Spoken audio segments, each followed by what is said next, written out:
episode of Video Game Logic. Today's episode was recorded on March the 12th, 2019. I'm your host, Gaming Psychologist, and with me, as always, with an epic rager. Caffeine rage? This seems wrong somehow. On today's show, we will, of course, be discussing the games that we've played. Valve removes Rape Day from Steam. Valve terminates its contract with Artifact Designer. Halo, the Master Chief Collection, is coming to PC and will be on Steam. WoW Classic release schedule spreads content updates across 6 phases. The level 1 gun in Anthem does more damage than top-tier guns anywhere. We will briefly discuss the next couple of game nights on Community Corner, and we will have a Steam Discovery queue. Timestamps will be in the show notes following their respective topics.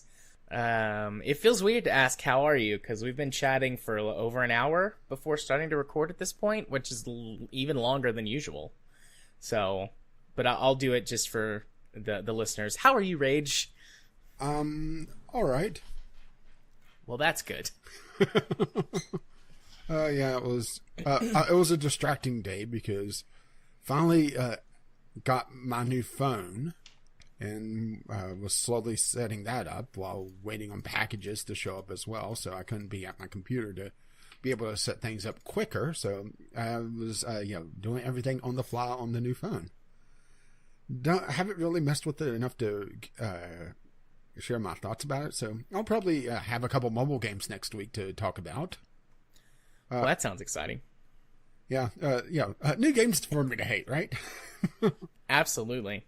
But I got the new Samsung Galaxy S10 Plus. That is exciting. How big is the screen on the S10 Plus? It's a shame I don't have my old phone right here to give a comparison. Oh, wait. I would say it's a good 2 inches taller and about another 1.5 inches wider. I mean, it's practically a mini tablet at this point. That makes me happy. Makes me very happy. I mean, the thing is it's just giant. 6.4-inch display with a resolution of 3040 by 1440. Yeah, and I pretty much had to get a new phone because my current one, well, the battery on it is pretty much shot. And I dropped it at one point. It didn't break the screen, but I could see a air bubble around the bezel, which means that the seal is compromised. Yeah. So, I'm not selling it for $20, but but probably shouldn't be using it for too much longer in its current state, right? Yeah. Let's see. I've had my phone for about 2 years now. I'm hoping to get at least one more out of it, maybe 2. And then if they're still making them in a couple of years, hope to go to the next, whatever the Galaxy Note is.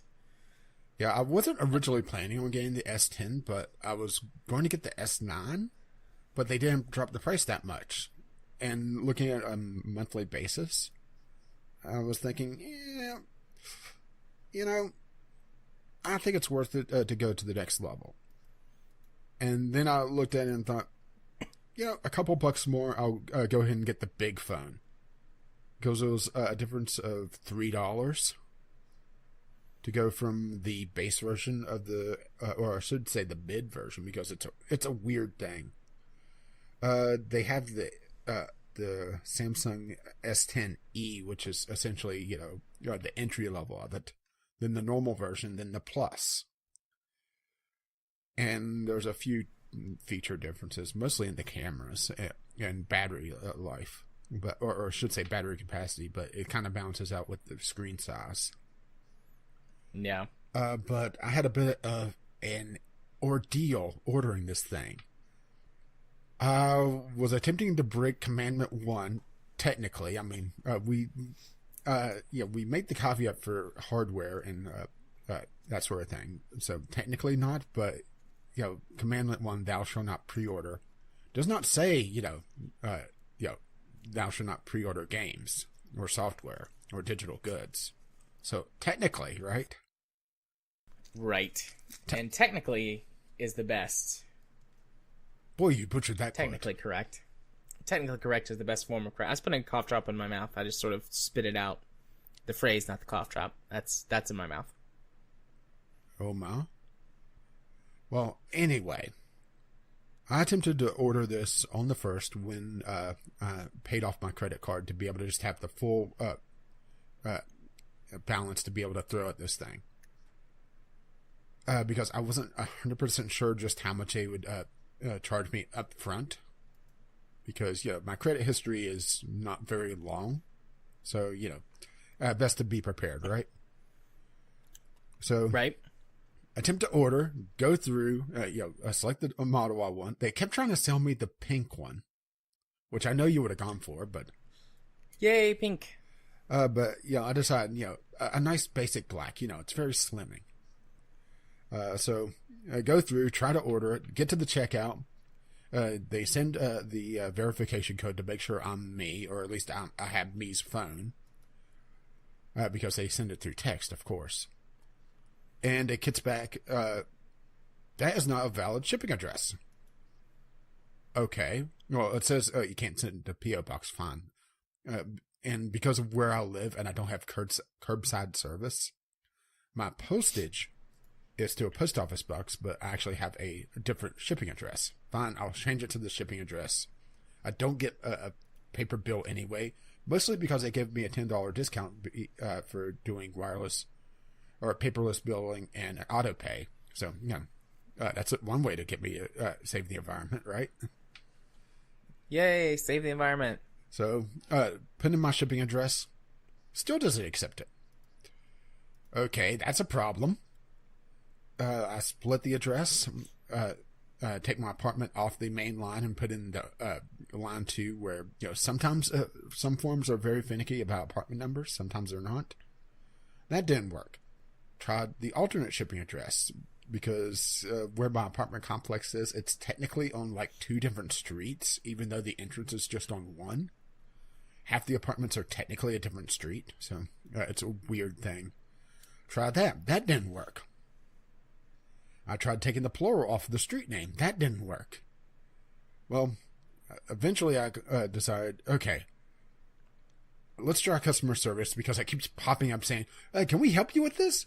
Okay, fine. So I start talking to customer service via chat. And I'm not sure what country this guy was originally from. This is going to sound incredibly racist, but I'm going to assume somewhere in probably about Southeast Asia because of some of the rather flowery English that he was using. And also constantly talking about bowing his head and begging my forgiveness. So, very, very strange. I mean, just to answer a question, it was an entire paragraph of him groveling.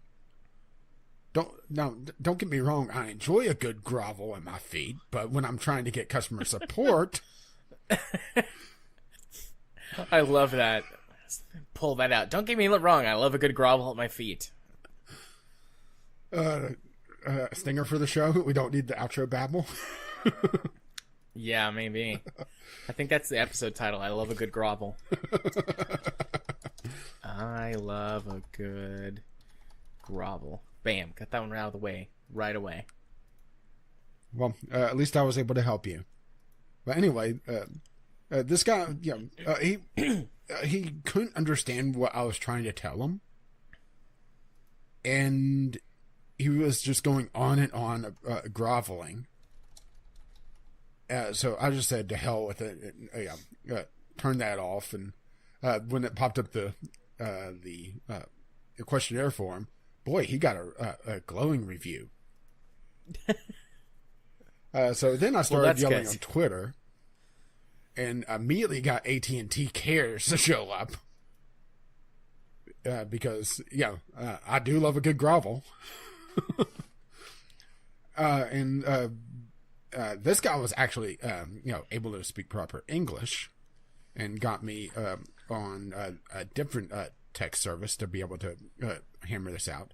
And he was talking, okay, let me do a manual change on your address because it wouldn't even accept my shipping address as a valid address to even attach it to my account, which is weird.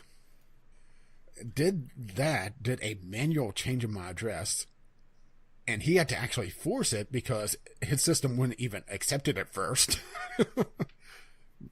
And I promise you, I was typing it correctly the entire time. That isn't going to be the punchline of this, okay? Okay. Yeah, this isn't going to be like, I transposed 2 numbers or something. No. So, he says, okay, well, try it again in a couple of days. Sometimes the system takes a while to accept it, and I'm thinking, no, it's not going to accept it. We've gone through this. And all of this is trying to pre-order this damn thing because of the deal that they were giving. I'm not sure if I would have been eligible for the gift card that they were offering, but the main thing was a rather nice pair of earbuds, supposedly. I'm not sure if you've seen the reviews on them, the Galaxy Buds. I have not. They're wireless earbuds. Think AirPods, only about $100 cheaper. Gotcha. So, in the 150, 170 range. A pretty good pre-order bonus, right? Yeah, pretty good. So, I was trying to get them because I wanted a pair of earbuds. And I was going to get the phone anyway, because I kind of have to at this point. So, I try over the course of last week, up until the launch of the damn phone on Friday, and it's never accepted me. I kept trying and just wouldn't go through. Well, Friday goes off, and the phone launches. I wasn't able to pre-order. Great. So they said, well, we'll keep this ticket open, and if you're unable to order, we'll send you a priority mail to get the phone. All right, great. So I say, get on Twitter, and this was in private messages between us. Said, okay, I'll take the priority mail offer that you're giving me, and can you give me any? I'm trying to think of how exactly I phrased it. Can you offer me anything since I was unable to do the pre-order? See if there was. I was looking for. Is there any deals you could cut me because I was unable to do the pre-order? Hoping to knock a few bucks off, right? Right. Because this has been going on for a week at this point. Well, I get back on text message with this guy. This was the same one that dealt with me the week before. So we start going back and forth, and he actually offers me the phone for like $300 off, but he wanted it all up front, like a $500 bite, all at once, and I just couldn't swing that, unfortunately. Was it something I was expecting to spend all in one go? Right. So I said, I have to pass that one up. Is there anything you could do for me on the monthly deals or on the monthly payments? So then he comes back and says, okay, well, we'll take $10 off. And I said, wait, $10 off what? And he attached a $10 discount to my account, not to the contract of the phone. So he's knocked $120 off my cell phone bill a month. You mean a year? Sorry, a year, yeah. Due to the monthly thing. And he also waived the upgrade fee. So, within a year, I pretty much already have a better deal than what I was getting on the pre-order bonus, or trying to. Yeah, that's a good one. Yeah, I was not expecting that. I was hoping to just get rid of that damn upgrade fee, because that's such a bullshit thing, isn't it? Yeah. Upgrade fees are fucking stupid, but yeah. They do it because they can get away with it. Yeah, because all the carriers do it. So,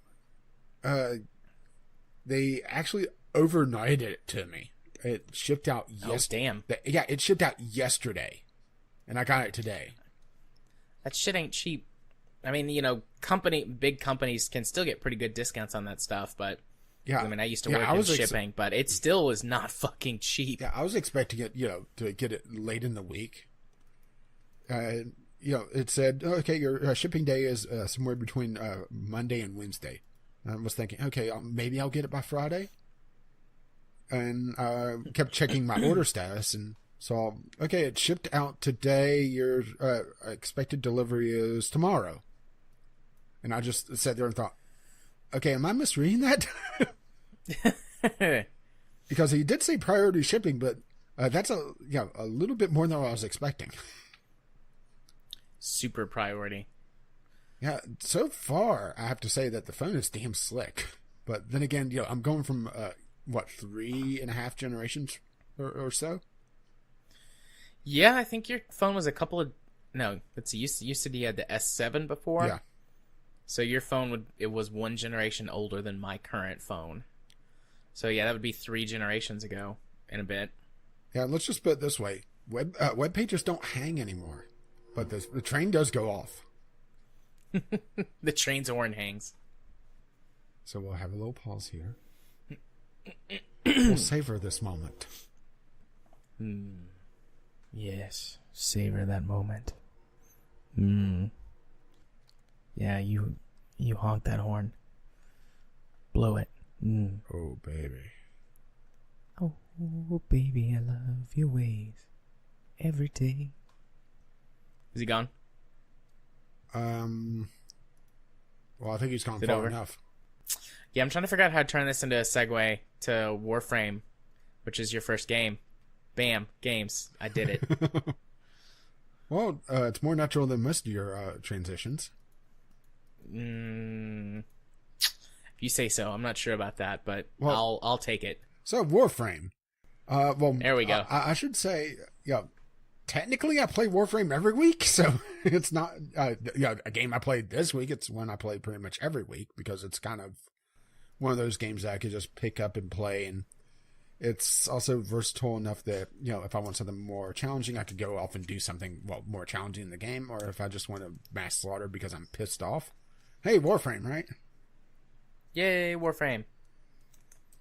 So, a couple weeks ago, they put in a change to the systems where it used to be they had a timed alert system go off where occasionally throughout the day, there'll be an alert that will pop up for a particular place and type of mission and with a specific reward.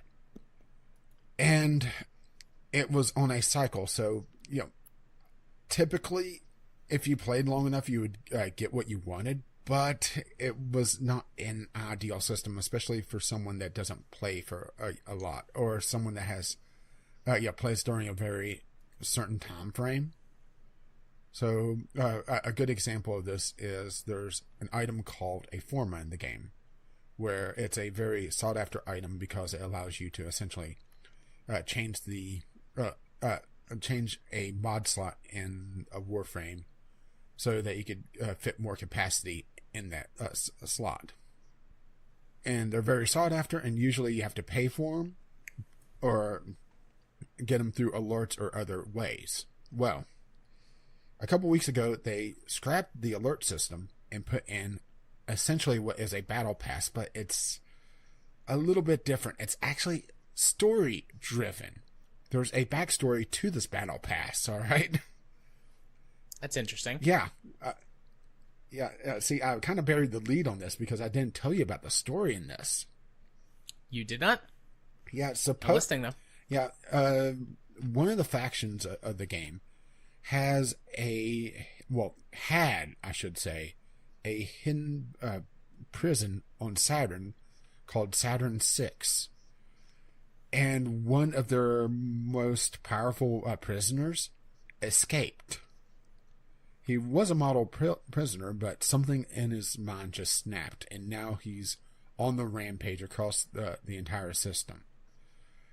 And the story is going on about this particular prisoner called the Wolf, and the entire episodic story is called The Wolf of Saturn 6. It's just in the prologue area right now, so not a lot of the story is out yet. But every so often, the wolf will show up in a mission and try to kill you. Occasionally, because this was a prison and his prison break kind of opened the floodgates, you'll encounter prisoners as well that you could try to capture to gain reputation with this faction. And this faction is what's powering the battle pass in this game. And something else that's a little different about this battle pass is that it is completely free. It's not like Rocket League's battle pass where there's a free version and there's a paid version. It's not, or Fortnite. It's not like Fortnite where you buy into the battle pass.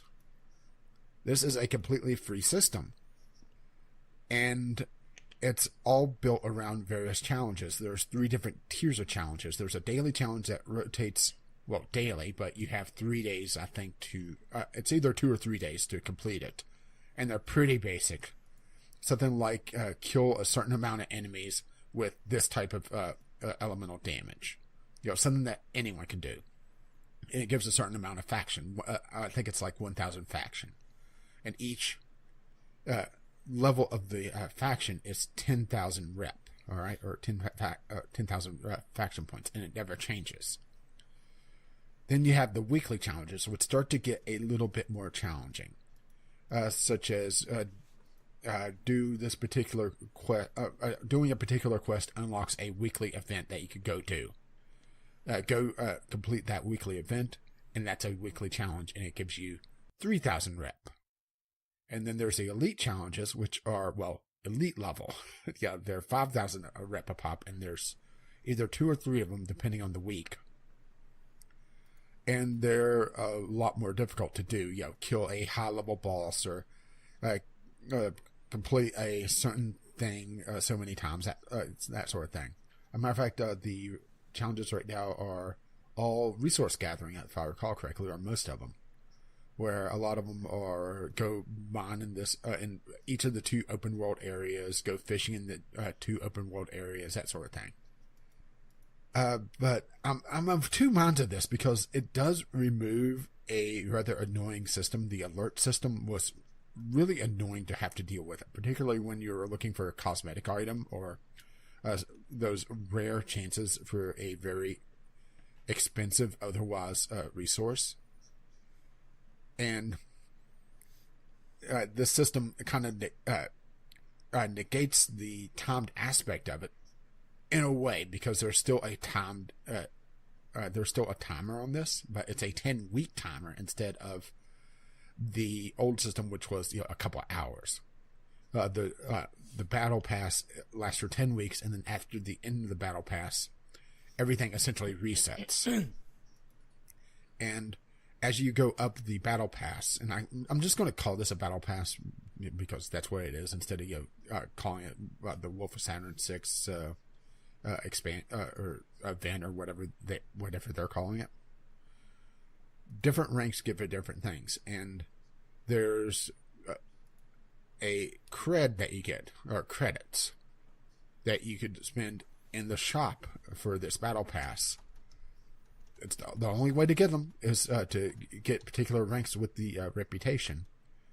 And in that shop is all the cosmetics that used to be in the alert system. All the resources that used to be in the alert system. So, and it's a lot easier to get in a long-term sense, but it's it's not as a short-term item anymore. It's more of a goal, which Warframe was actually lacking, so that's not exactly a bad thing, but the system is not exactly newbie friendly. And that's kind of my big catch-all on this, is that this is kind of catering to the high-end crowd, especially since there's only one daily challenge. And most of the weekly challenges are kind of tough to do for someone that hasn't been with the game for, you know, less than a couple months. So it's tough to get through the entire battle pass. According to one of the dev streams, you have to get, I believe it was 60% of the overall rep to be able to max out the reputation within the time frame. Which for someone like me that's been playing for a long time isn't that difficult. It's just, yeah, doing the challenges. But for someone like Jared, who played for a bit and then, stopped, but, maybe the battle pass intrigues him and he wants to come in and play. Well, without someone ferrying him around or helping him and pointing him in the direction, it doesn't really help him as a goal outside of those dailies. which that's kind of my big problem with it, is that the alert system was very open to a lot more players. For the most part, there were times that the alert system would come up with something that, was pretty much out of the reach of everyone that hasn't been playing for quite a while. But that was a rarity. With this, it's gated off to some extent, but not as much. But at the same time, it's not as big a time crunch, because to get some of the creds, it's level 3 or 4, which is 1 week's worth of challenges, and that's not even including the extra reputation that you get from capturing the fugitives and that sort of thing. So it's not that bad, but at the same time, it's still it's a balancing act, right? Yeah. So all of this sounds interesting. It doesn't. I like how you use me as an example. So Jared's intrigued by this and wants to come back to play. I am intrigued. I'm not sure if it makes me want to come back and play, but yeah, like you were saying, I mean, I haven't played in 2 years, give or take a little. So, I mean, I had some higher level stuff, but I mean, that was for then, not for whatever it's at now. Well, honestly, Warframe is kind of a weird game with its gear progression, where to gear up once you get past a certain point isn't exactly that hard. It's just knowing where to look. Like, I could probably get you geared up pretty well within a week, just because I know where to look for certain things. Like the shotgun that I use pretty much religiously, it's actually pretty easy to get. It's just getting the mastery rank for it, and to do that you have to rank up other stuff. Yeah. And I'm actually not sure where you were on the mastery tree, or the mastery system. So, well, that's kind of that's the time gate for Warframe. But it's not. It's Warframe is such a weird game because it's a completely co-op game. There is a PvP element, but pretty much nobody plays it. And they're also in the middle of doing a complete rework on the melee system. They actually rolled out the first bit of it, and they're doing an event that I haven't done enough of to be able to really talk about, as well as rolling out another new Warframe, another new class. So yeah, I'm like 2 events behind on talking about things, because there's distractions in the game. It's kind of like Yakuza, where because the alert system's gone now, and it has this set number of challenges. Well, I could look at that and think, okay, well, I kind of feel like doing some mining, so I'll go tackle this challenge or this challenge. Or I want to do some fishing. I need to get some stuff for this particular thing. Well, this challenge also kind of points me in that direction. Or vice versa. Well, yeah, these challenges are talking about going mining in the open world. Well, what does that get me? And I could look into that a bit more. And I think that's the direction that they're hoping to get.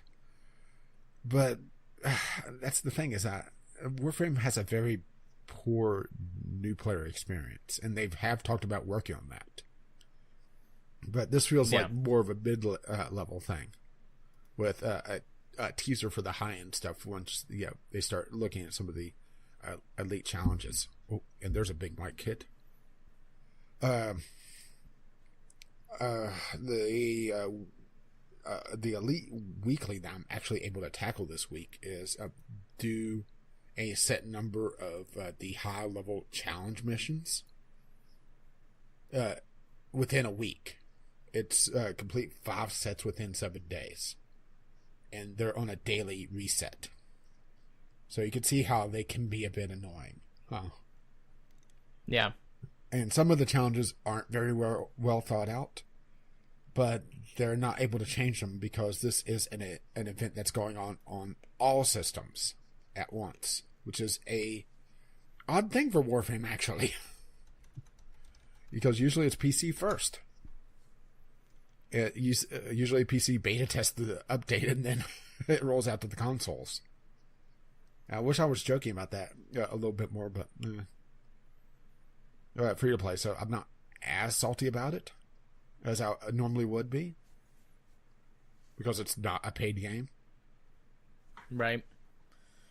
Excuse me. Sorry. But you have any questions about the Battle Pass system that they're doing? I don't think so. I mean, it's kind of a tiered system on top of things because of the individual levels giving. Oh, I should say certain levels, but some of the stuff is normally paid only. They have a lot of cosmetics in it, which are normally how they actually fund the game, but it's restricted to the more high level stuff. So yeah, it's the people that go through the Battle Pass fair ways. They have character slots, weapon slots, which are also usually paid only. So the Battle Pass is actually damn generous on top of being free. I was actually a little surprised going through and just seeing exactly what they were giving. So it sounds like generally you like the way they've implemented I like it the Battle Pass. outside of the fact that it's kind of cutting off some of the newbies from the potentially getting to some of this, but also at the same time they did say you only have to get about 60% to, well, I should say at the start. Naturally, that's going to be higher now if someone starts right now, but it's not unfeasible, and that's also not including the additional reputation.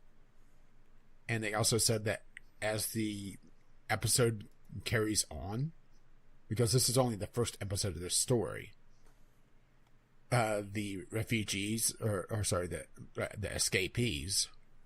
Well, we don't know if they're not refugees. They could be both, right? Especially with today's political climate. Indeed. I could hear the eye twitch. But the escapees are supposed to show up more often, as is the wolf, and the wolf also is a pretty damn tough little mini boss, and he drops a parts for his weapon, his big honking melee weapon.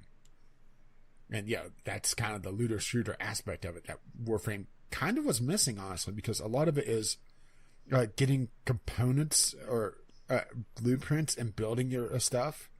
And this is still getting the parts, but you're fighting a rare boss to be able to get it. Warframe isn't unfamiliar with this, but this is the first one that really has a lot of story attached to it that wasn't added after the fact, because the Stalker was was kind of the model for this for him, but a lot of his story was given after the fact. Who is this guy, right? And why haven't they banned him? Because he's stalking people. Hey-o. So, do you want me to go? You can. Or do you want to? Okay. Yeah, give him voice a little bit of a rest, because I ended up going a lot longer than I expected on that. Indeed. So, the first game on my list out of the two that I played is called Moss Destruction. Love the pun in the name. Yeah, what did Moss ever do to them? But this is a sort of isometric twin stick shooter where you play these little green blobby guys who are using mechs to combat robots and aliens in a sort of roguelite, I think that's the correct term, roguelite adventure. As you play through, you can unlock passive things to slightly boost the power of your mech in order to be able to get farther on each run, which lets you get more passive things. And then, of course, during the run, there's different weapons, which all seem to be randomized. And yeah, roguelite is the proper term for this. The maps, at least the few maps that I played on, didn't seem to be random. Just where the stuff was placed in the maps was random. It's a pretty simple, straightforward game. This is not typically the type of game that I like. I got offered this as like a key offered on Keymailer. So I was like, it's got mechs in it. I'm like mechs. So this is, looks pretty neat. It doesn't function with keyboard and mouse at all. You have to use a controller to play it, which was really disorienting at first, because I launched the game. It says full controller support, so I'm thinking, okay, I can't play keyboard and mouse. I can't use my controller. Launch the game. Menu doesn't work without a controller. Like the keyboard, nothing did anything on the keyboard. Every time I moved the mouse, it would just like flash white. The white mouse cursor would flash up every time I try and move it, but then it would just disappear behind the game window. So I had to go get my controller and get that set up. So that was a little annoying. Knocked a couple of points off the bat right there. But then it's got this sort of cute, techno-y, upbeat soundtrack that plays. So that's fun. It's got puns in it. Some light. It has puns in it? No. It has puns in it. It's got some light, some humor. You get into the game, and it basically tells you what a roguelite is. It's like you're going to be going through, and you randomize loot drops and weapons, and you can get passive stuff. There's power-ups you can get that it randomizes every time. Like, the power-up effects themselves are not randomized, but it randomizes, like, what the colors and the shape... Like, there are these little energy balls you pick up, and it randomizes their colors and shapes so for the whole run. So when you drop in, you don't know what the different ones are, but you can be like, okay, the black spiky orb is the shield this time. And the green sort of helix shape is actually makes you walk slower. It's called like lead foot. Makes you walk really slow, but you do like passive melee damage to enemies you touch. So some of them are kind of straightforward, like, a shield. You know what that's pretty obvious. Lead foot, I was like, this just makes me walk slower. And then I ran into someone and they took damage and I didn't use my melee attack. There's some that are bad. There's one that like makes your screen like glitch out, which is a little frustrating, but it's that whole like risk reward thing. I get it. But so there's a little bit of a risk reward to them. And then there's different weapons. You've got 4 different ammo types, and there are different weapons that pull from, that can pull from the same ammo type. I found this to be kind of frustrating because it's like you should try and get 2 different weapons that use 2 different ammos, and it's like, well, the weapon drops are randomized. So how the fuck am I supposed to do that unless I just get lucky with a weapon drop? So there were a few runs where the default weapon on the default mech is just like a single shot energy, like plasma cannon. And the first couple of times, or the first couple of runs I played, I got like a rapid firing laser chain gun thing, and then they both used my energy ammo. So it's like, well, shit. Both of my weapons burn out the same ammo type. Then I had to resort to melee only, which is pretty powerful. Melee kills most standard enemies in one hit, but obviously you have to get within melee range, so you're easier to hit. Health drops are random. You start with 8 health every time, and then you pick it up randomly throughout. The mission is one of the random power-ups. You can buy health in the store. Certain enemies drop a currency. It's like this slimy stuff. It's called Corvix? Corvix? Gesundheit. It's like a green slime. And you buy stuff from the store, and health drops. So the store purchases is where you get the passive upgrades, but they're randomized, and sometimes there's a health boost in there. But the health boost, as far as I can tell, unless there's a different version, only applies to your current run. So that's frustrating. I don't really know how much there's to say about it other than that. I mean, it's got some kind of quirky enemy designs, but nothing like super special that I saw. The boss fights aren't particularly special or stand out. They were basically just bigger versions of the enemies I fought. That might get more interesting as it goes along. I only got to like level 5 or 6, and I don't know how far it goes or how infinite it is. It says there's 3 different worlds to play, but there's multiple levels on each world, so I don't know how far it actually goes. And then it also has this mechanic where you can stick around until after night falls and the enemies get twice as powerful. But I only tried that a couple of times. I was just too weak with no passive bonuses, and any progress, like unless you're able to get those passive bonuses, there's no progress that carries over. So if you don't, if you're not able to get those, then you're basically just spinning your wheels and sort of learning the map areas, but everything's still randomized within the map area, so... Yeah. Yeah, so it has a progression system that's very frustrating. Yeah, I started out being like, this game was okay. It's not really my thing, and now I feel like actually it kind of sucks. So, the music was nice. I really liked the music, and I liked the puns. I didn't unlock any of the other mechs. There's, 3 different mechs. It's pretty obvious what they are. There's a balanced one, which is the one you start with. There's a big heavy one that's slower but has more health, and then there's a light one that's faster but has less health. But I didn't get to play with any of them other than the starter balanced one because I didn't unlock any of them. You have to purchase those from the store for the green slime stuff. And I didn't even find any of them in the stores that I did get to. So I have no idea at what point those come up or if it's just random.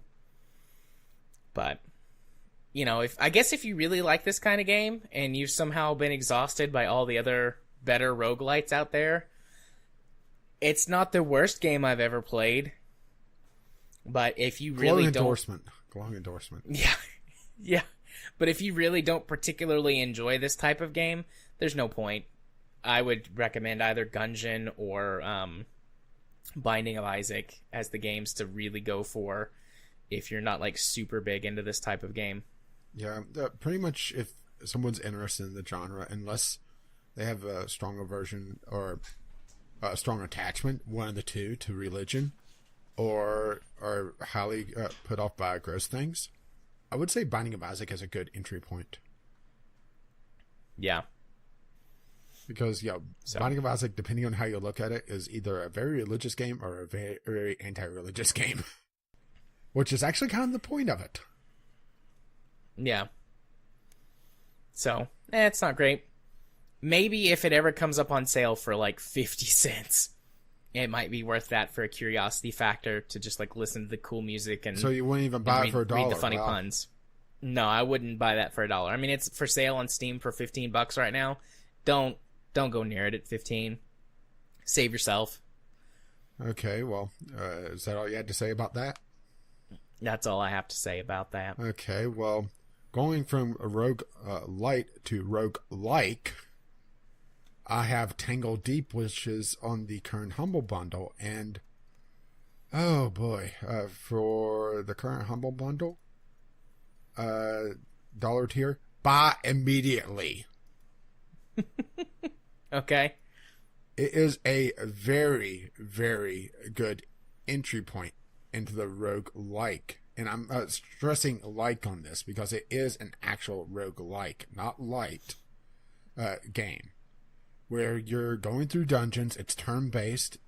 It doesn't have all the elements of rogue, where it doesn't have the traditional, randomized potions and that sort of thing. But it does have a seed-based procedural generation, so you're able to kind of tweak the procedural generation if you find a world that you like. And it's a very heavily RPG roguelike, where you're on a particular mission going into this dungeon, and I'm not 100% certain on the mission just at this point because I'm still fairly early in the game, but it's impressed me for a couple of reasons. One is its job system. You are playing a set character, Emily, who is going into this dungeon, and I'm not sure if the story is actually on the game or not. It's essentially people in this world get drawn to the Tangledeep to adventure into it. And nobody's 100% certain why. They say that they get, they feel the touch. So, yeah, the people that go to Tangledeep, they're touched.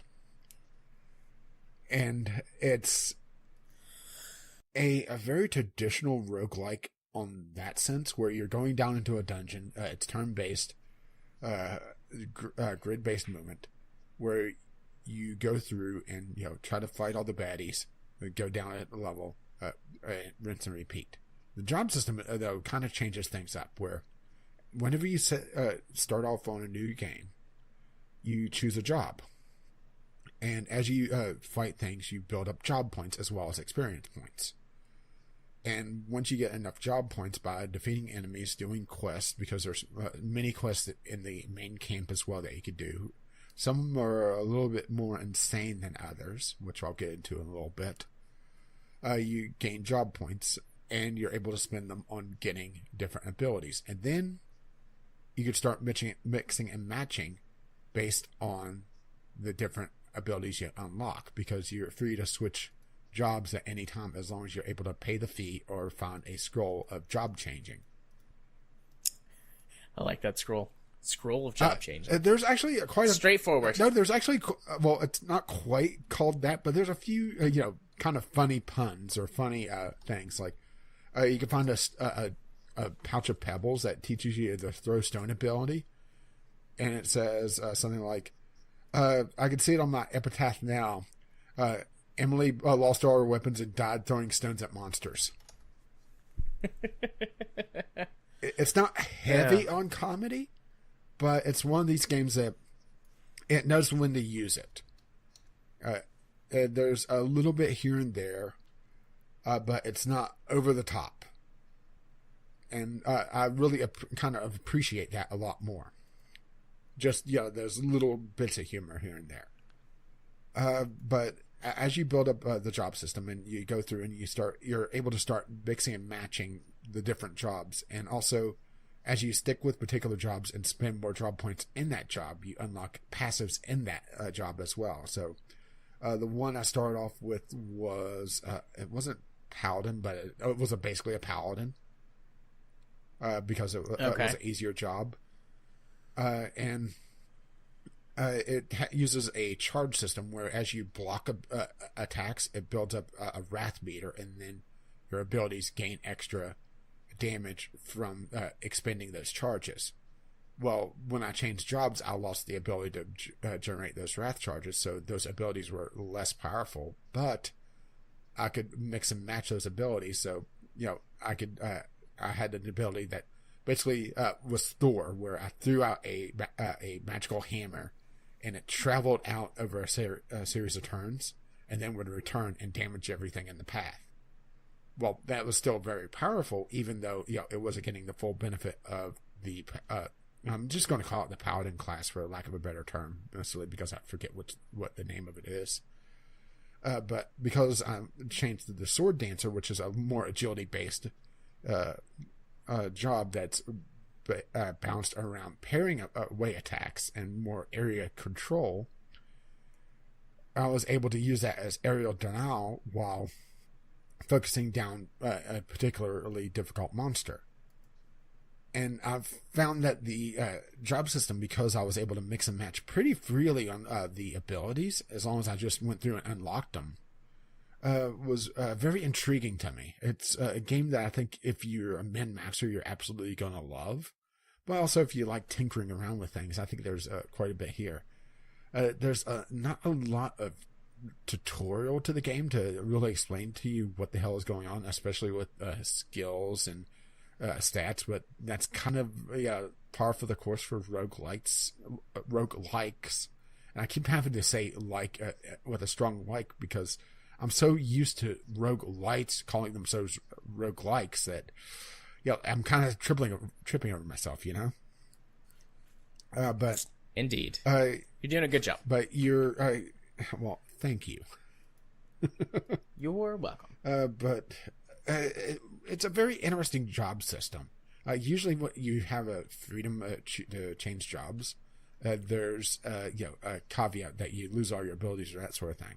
But no, it's pretty much just you lose the passives, which, if you find a passive that you really like, maybe you want to hold on to it.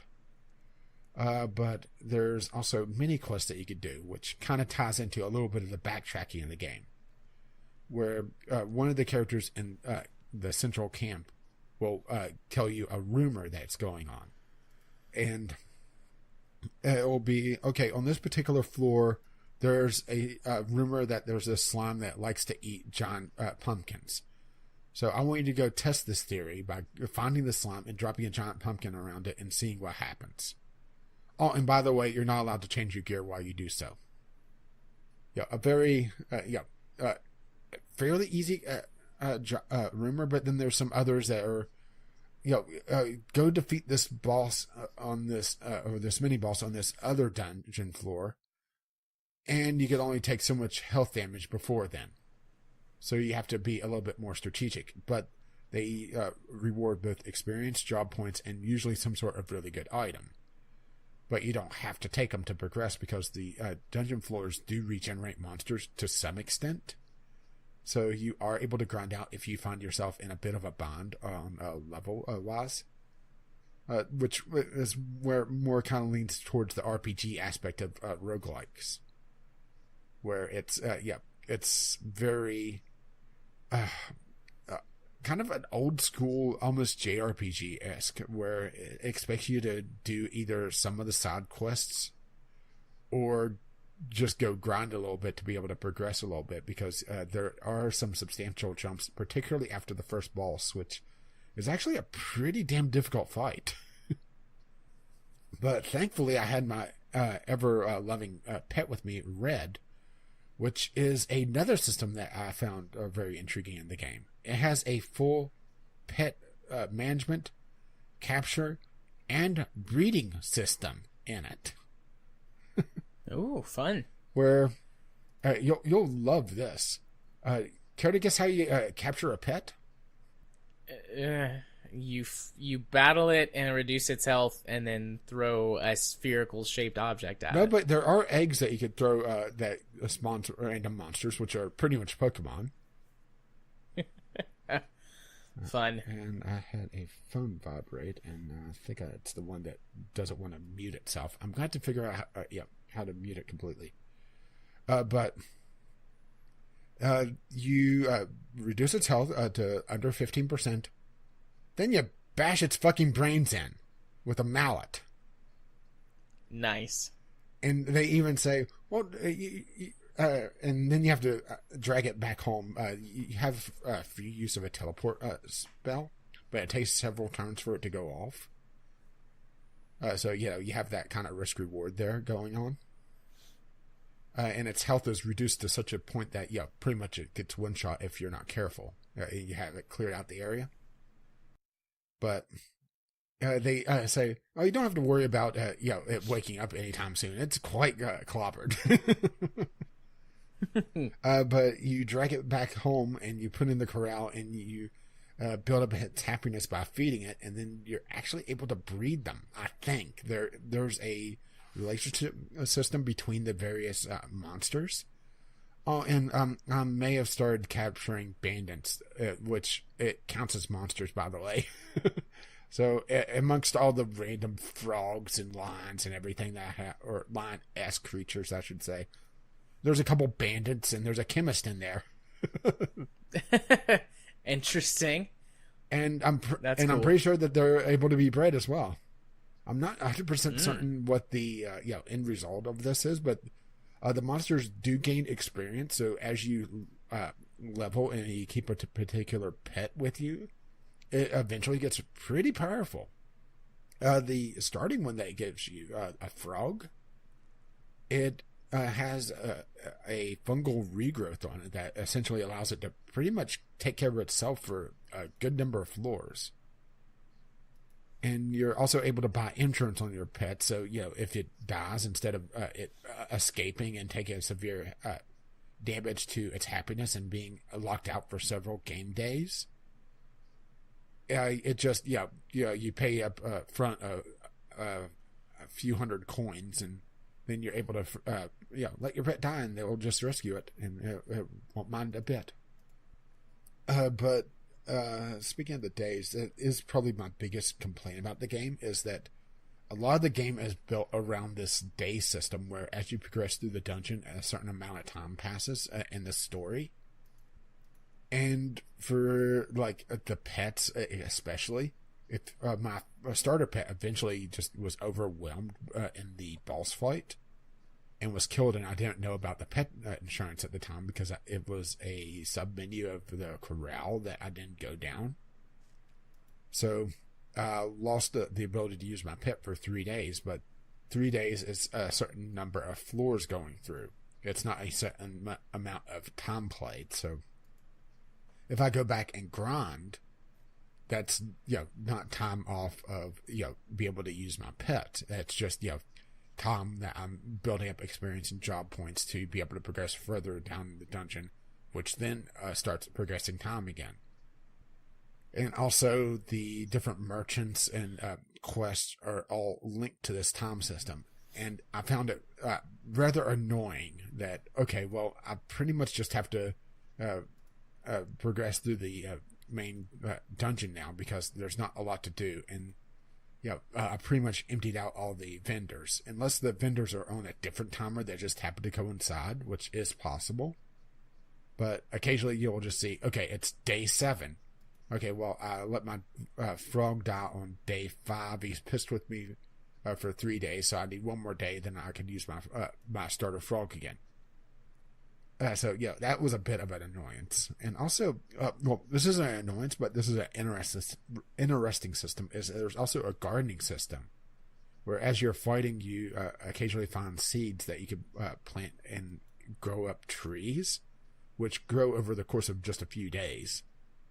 And whenever you return to town, or camp, or whatever you want to call it, it also gives you various food items and gold and that sort of thing.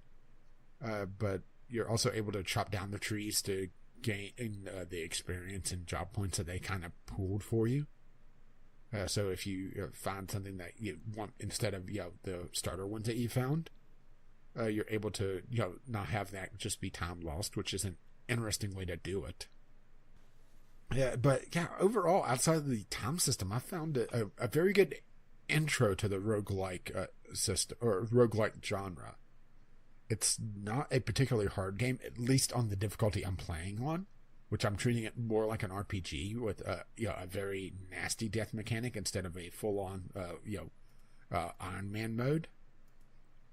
But overall, it's been fun so far. It has some pretty nice art. I eventually just turned down the music because it is on loop, and this is a roguelike, so you're kind of going through the same areas or the same set of area, the same kind of like biome for quite a while, so it started to get a little old. I'm just looking through the screenshots, see if there's anything I'm missing. Oh, the Pandora's boxes. That's something, is that every so often in the dungeon you find Pandora's box, which is these golden chests, and they're a double-edged sword where they increase the amount of drops that enemies give, but they also increase the essentially the level, the difficulty of the enemies. So it's kind of a balancing act of how much you could do before things start to get too difficult, where you're starting to burn through your flash charges, which is your primary healing item outside of food. It's one of the more potent ones, I should say, where occasionally you find a fountain in the dungeon that you could store up these healing charges, and then you could expend them at any time. And they're pretty potent, and also as you start to level up, you start to get flask upgrades, which I believe the one I got was after using a flask, I get a very high amount of dodge and parry for a short time, just a few turns.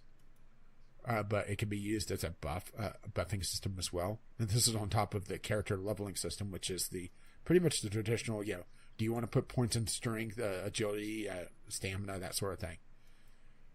Trying to think if there's any other odd systems about this. Oh, there is a free move system as well. As you start to get more speed to try to emulate a fast character, there's an extra turn mechanic where, depending on the amount of speed you have in your equipment, you gain a certain percentage of extra turn points. And once it hits 100%, you're essentially given a free turn without any of the enemies taking an action. And some of the abilities also kind of play into this to try to add a little bit more of a strategic depth, which I actually really appreciate. You can see it on most of the screenshots, the extra turn percentage. And there's also items that also directly manipulate that, like a cup of coffee may give you a certain amount of CT, which is the short term, the cooldown timer for it.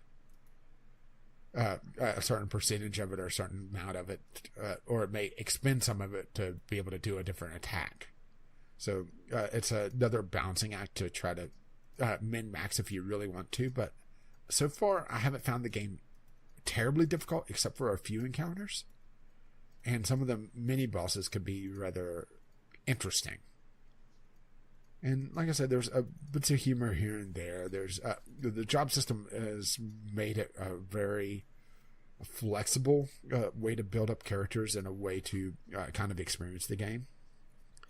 I just unlocked a new vendor in the camp, so slowly the camp starts to evolve, it seems. And I also unlocked the ability to go into weapons and try to unlock hidden memories within the weapons to make them more powerful. Essentially reliving the item's past adventures, because pretty much all the items in this world were carried by previous adventurers who died in the dungeon, and then others picked up the items and brought them back to sell, even if you or you just found them in the dungeon yourself. Because that's just the way this world works.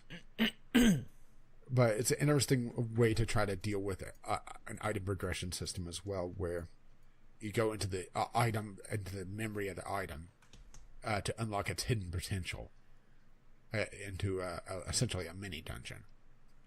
I'm trying to think if there's anything else, and I'm not coming up with anything else, and I'm out of screenshots, so I think that's it. Okay. Any questions? Oh, this sounds interesting. I don't think so. I'm tempted. Just for $1 on the Humble Bundle. I would say the Humble Bundle is well worth it this time around on the $1 tier. I'm very tempted. I would say it's a very good office game for you, because it's a roguelike. It's turn-based, right. So everything is based around your movement. Right.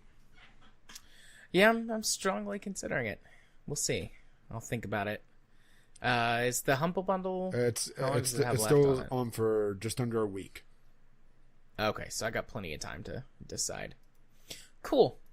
Well, the other game I played is called The Wild Age. This is another game. It just released into early access, I think, today or yesterday? A couple of days ago. Boy, this looks a few days sort ago. of like the old the old Warcraft games, sorta.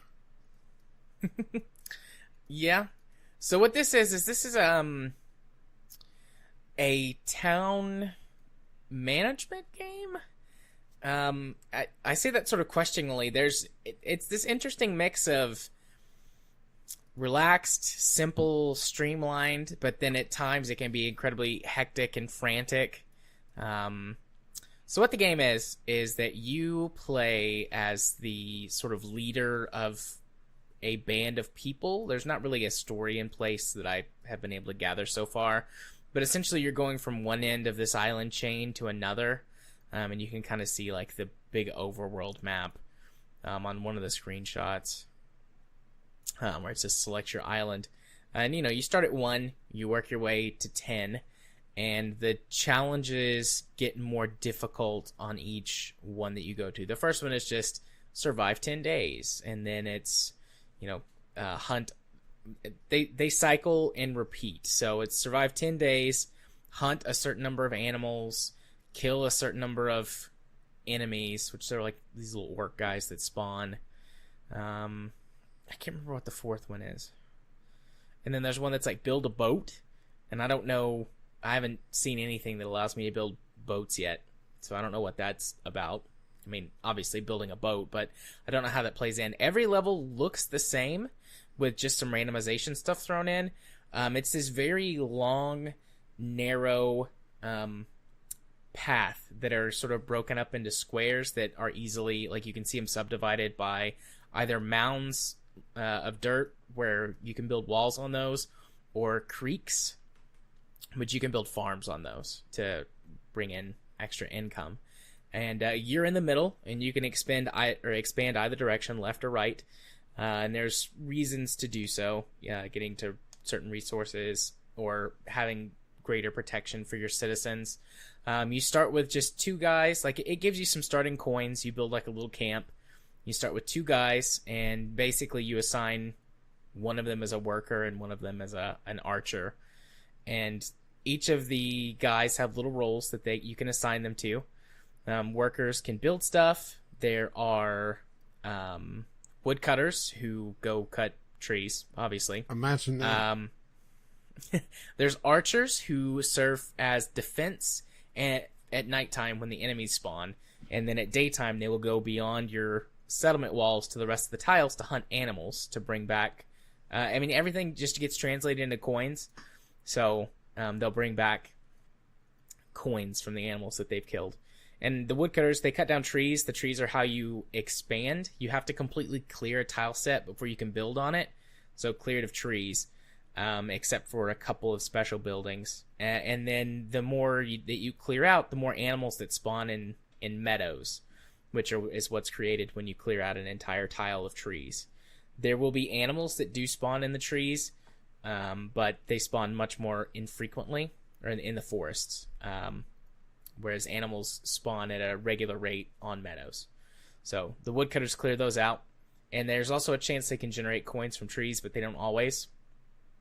Then there's sort of generic people. I think they're just called settlers, and they don't really have a job. They just hang out in your camp.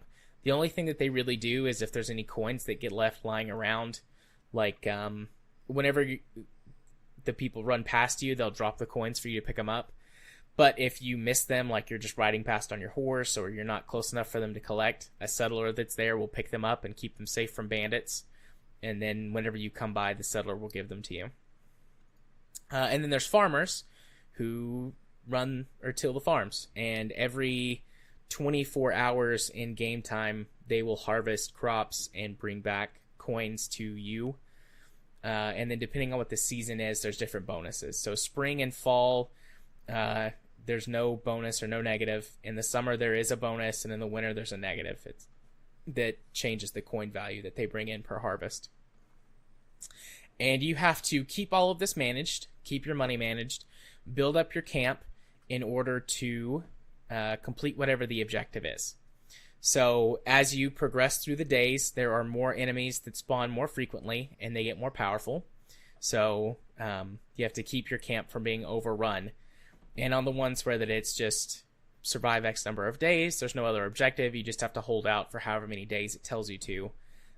But the other ones, the other objectives are more difficult.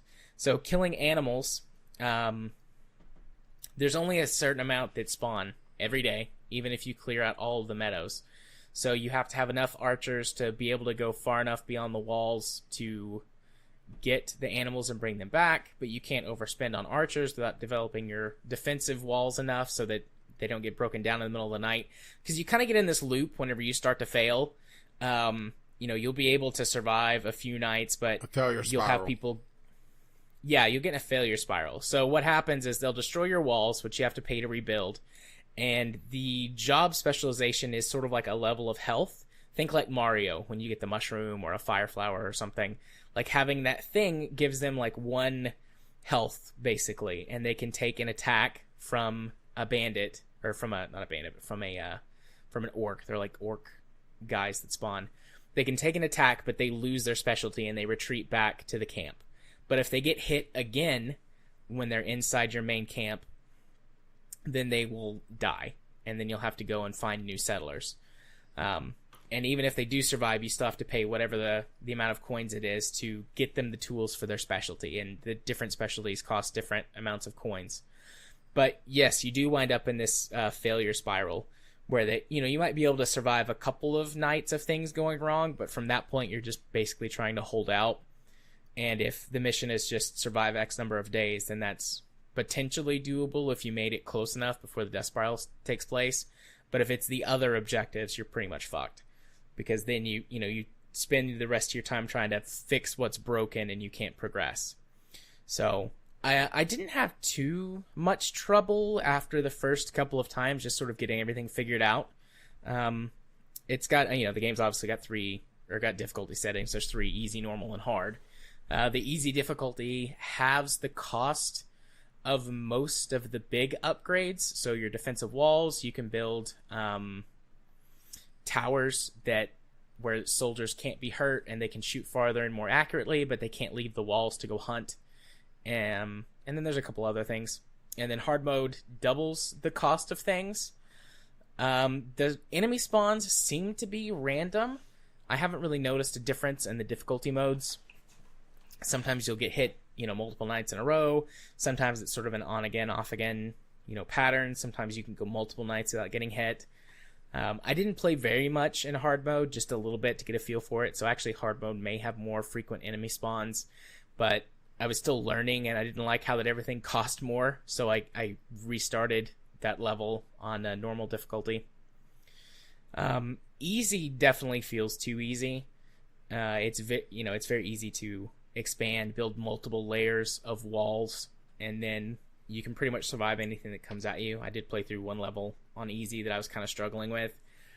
But as you complete each level, you unlock new things. Not really straight up bonuses. There's a couple that are straight up bonuses, but most of them are just unlocks. So there's a very basic sort of character creator or selector. And there's a male and a female version of 4 or 5 different classes. There's a knight. There's a royalty, so it's like prince or princess. There's a mage, and there's one other one that I'm drawing a blank on. And they have sort of a set bonus and negative thing that they have that applies to them. So for the knight, all of your walls get +5 health. And I think it's cost 1 less coin to create archers, but more enemies spawn to attack you. So, pluses and minuses. And then you have a mount, so you're always mounted. And they've got some fun stuff. Like, you start with just horses, but you can ride a bear, you can ride an elk, you can ride a giant rabbit. There was a wolf, like a giant dire wolf. And the animals have different stats. The horses balance, so they, are right in the middle on everything. But the bears, for example, when you're in a forest, so, a tile that hasn't been completely cleared, they run faster, but they run slower on meadows. And there was something else that the bear did.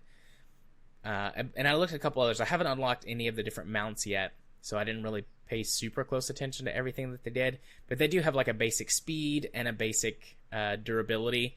So whenever you take hits from the orc bandits, they will steal 1 coin from you until you're at 0 coins. And then based on the durability rating of your animal, you take a certain number of hits before you lose what looks kind of like a charter.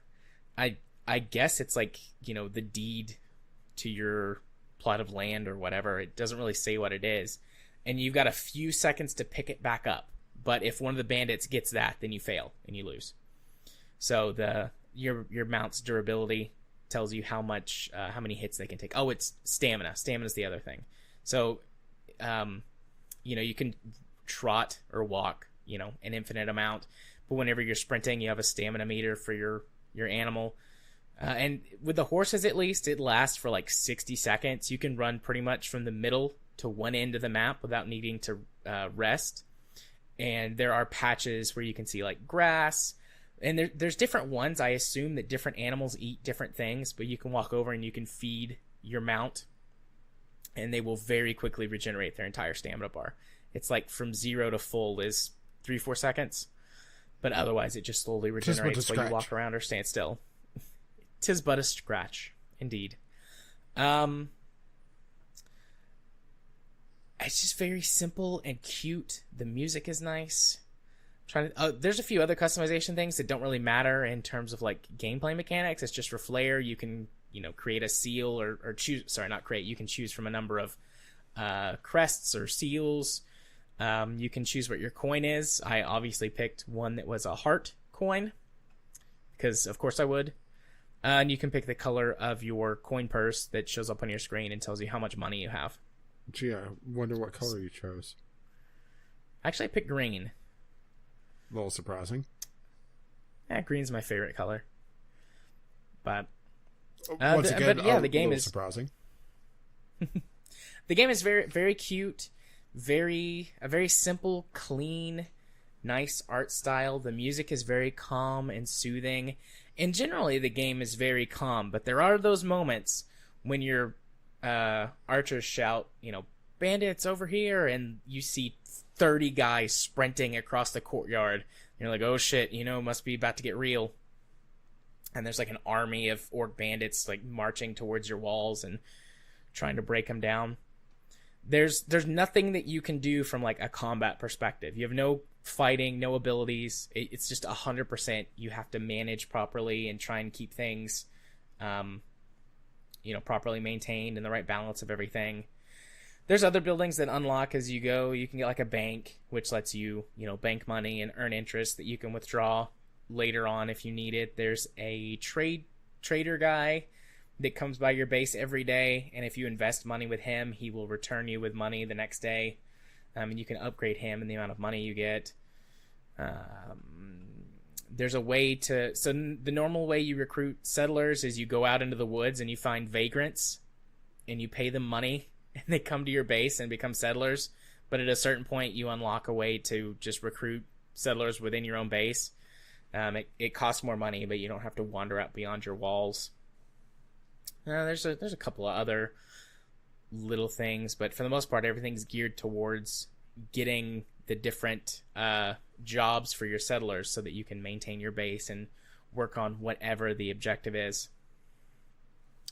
The only thing I really have negative to say about the game at this point is that once you get into a good groove and sort of figure out what works to complete the specified objective. So, for example, for hunting, you don't want to expand your territory by building walls, because when you've got the wall, like, animals only spawn outside of your walled-in territory. So you want the making maximum the wildlife amount... pay for it?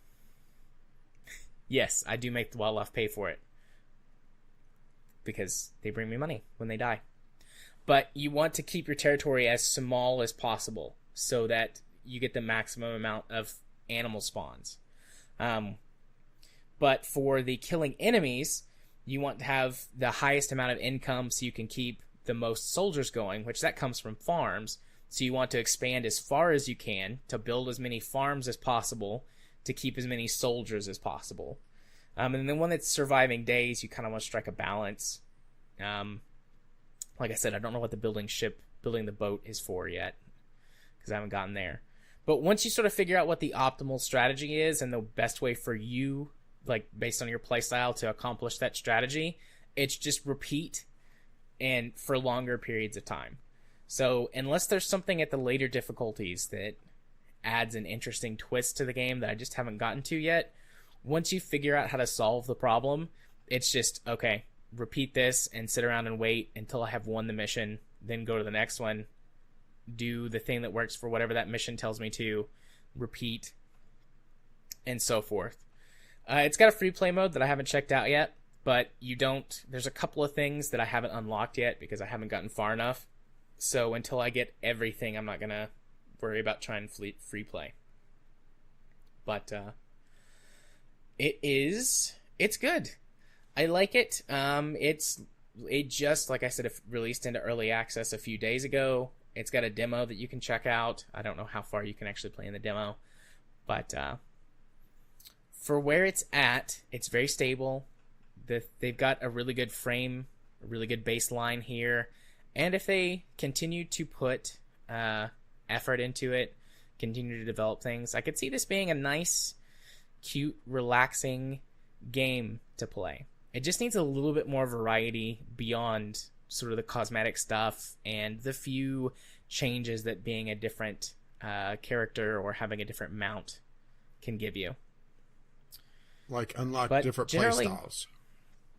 Yeah, there just needs to be more viable ways to play than just figure out what the solution to the puzzle is, essentially, and then do that. It's very min-maxy in that way. But I liked it. I definitely liked it. I'll just see. Oh, there is one thing I missed, which there's a pet system that you unlock. The pets don't, other than look cool and pick up stray coins on the ground, it doesn't seem like the pets do anything. But, you know, they're nice to have. Got a cute little fox pet. This game looks like it would run pretty well on pretty much anything. It's got very simple graphic settings. It was running at, 150 FPS on my rig. I haven't tried it on my laptop, but I feel like this would be the type of game that would run on most hardware. So, it's pretty good. If you're, if you like what I've talked about, it might be worth the $15 to you. I definitely have enjoyed my time with it so far. But if, you want to wait to see if there's more, or if it sounds good, but 15 sounds like too much for you, I'm sure this game will go on sale at some point. It just released, so. It's fun. I enjoy it. And that's it for games we played, I think, unless you have any last thing to add. Not really. I mean, it sounds like it's one of those games that kind of, I don't want to really call it tower defense, but there's a more focus on battle and combat than most town builders. Yeah, definitely. They called it, or they say it has a tower defense flair, I think, in here somewhere.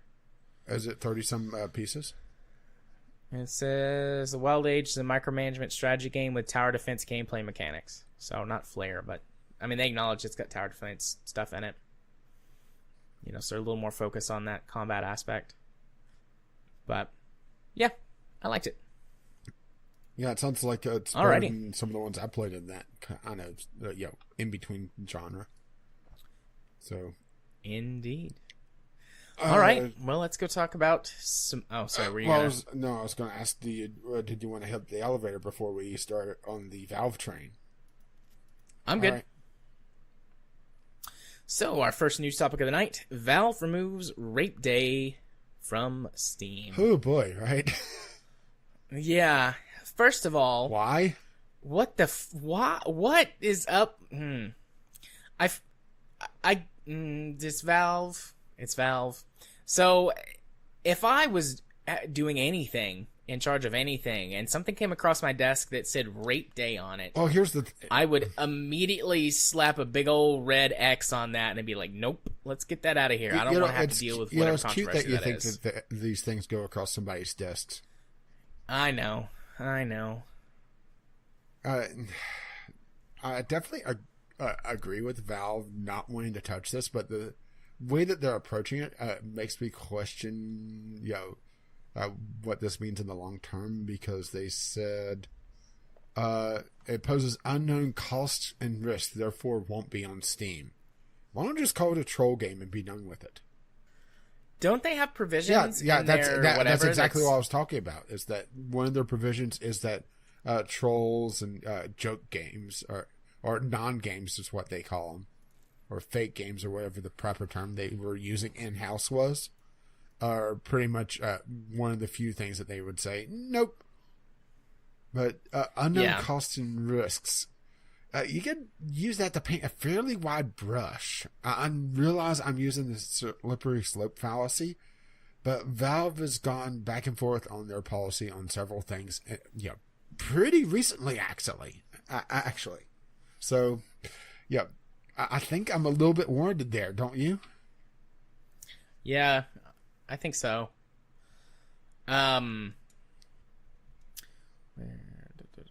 Here it is. So they say, we respect developers' desires to express themselves, and the purpose of Steam is to help developers find an audience.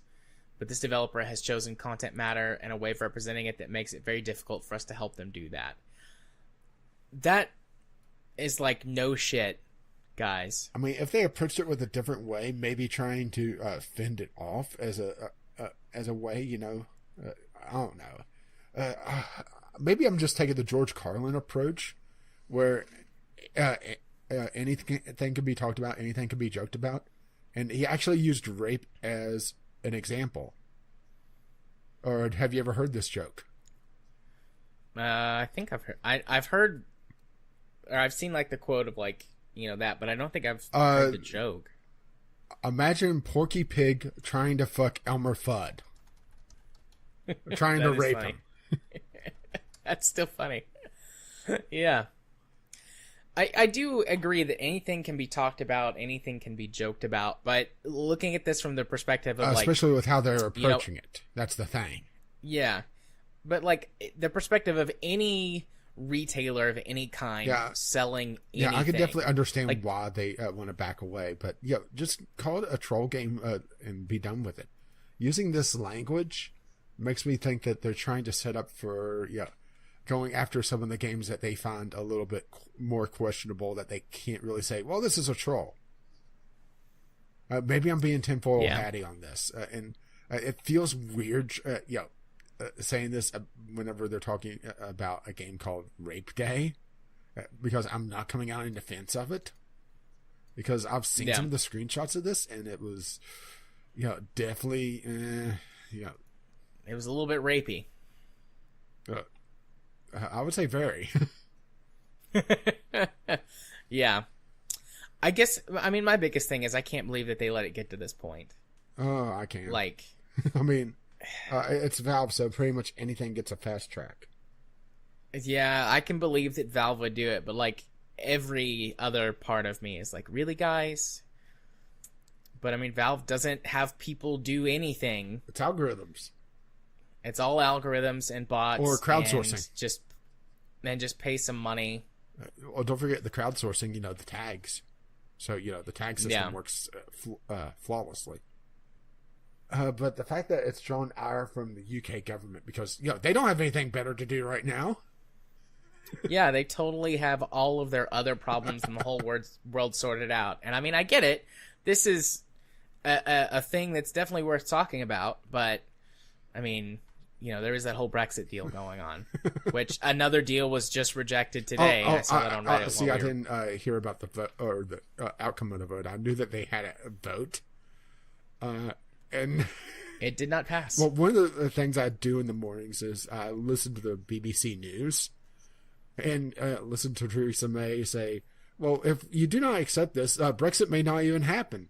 I'm thinking, that may be the point that they're going for. But let's see, who said this? A British member of Parliament has slammed Steam over the recent Rape Day controversy, calling for a government review because, them pulling the game is a reason to review, right? Yeah. Utterly abhorrent material, said the government, and said that the government must commit to getting around the table and sorting this issue for good. Getting around the table. I guess the Queen's English. We're next to the round table. The content of this game is utterly perverted. Well, that's kind of the point of the game.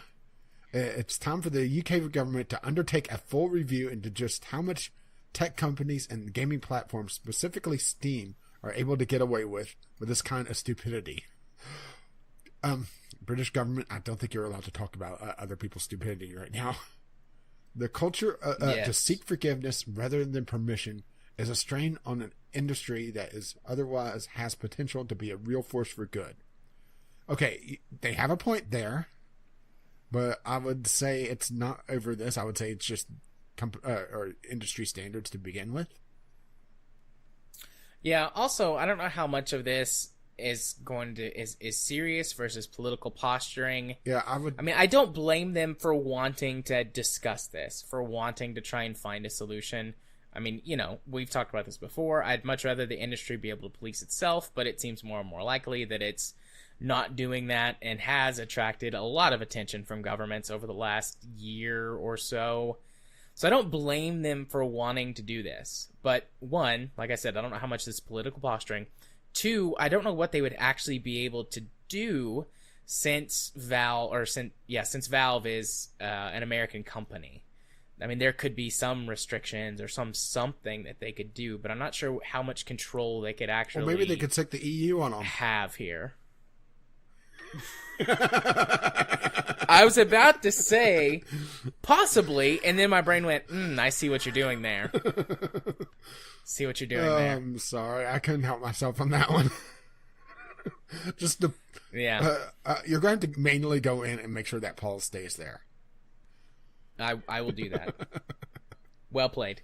But yeah, I just, I guess this is going to be one of those things where you have to wait and see how much of what it is and how it plays out. But I don't blame them for wanting to discuss it. It is fucking stupid. This whole thing is fucking stupid from start to finish, front to back, side to side.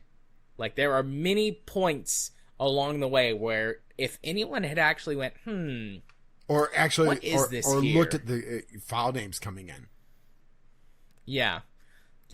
Because this is the same system where we've seen multiple copies of, was it Counter-Strike Go that has gotten through? We've seen Half-Life 3 that's gone through.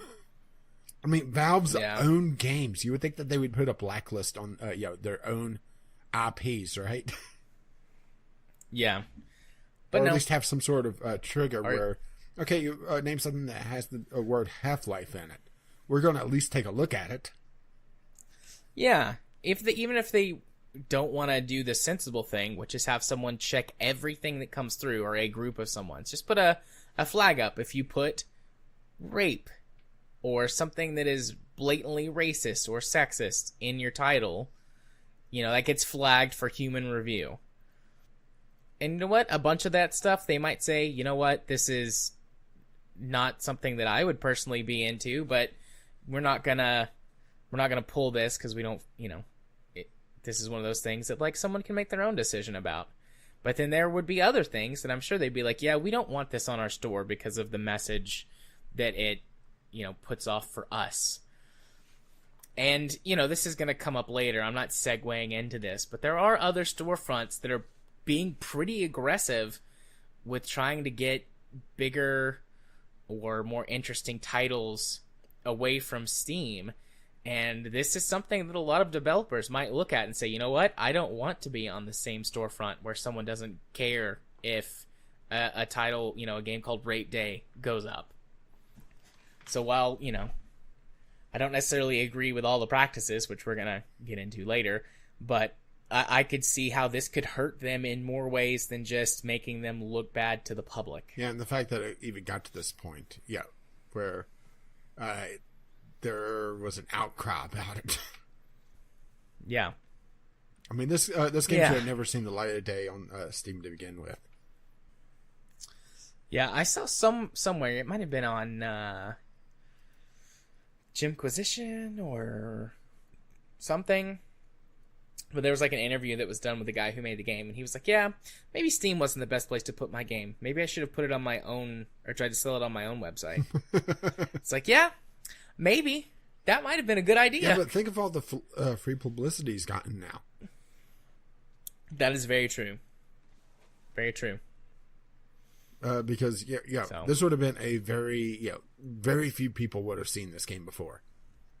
If he had it on his own little website in the dark recesses of the interwebs. But now, because, the British MPs are talking about it, and talking about how they should censure Valve, and isn't this the same government that recently outlawed sodomy in their porn? Yes. Because, butt sex is definitely way too perverted, right? Definitely. And spanking. That's too perverted. There's a bunch of stuff that they censored or tried to censor. I'm not quite sure how that all went, but... But, it's just... This is just so stupid.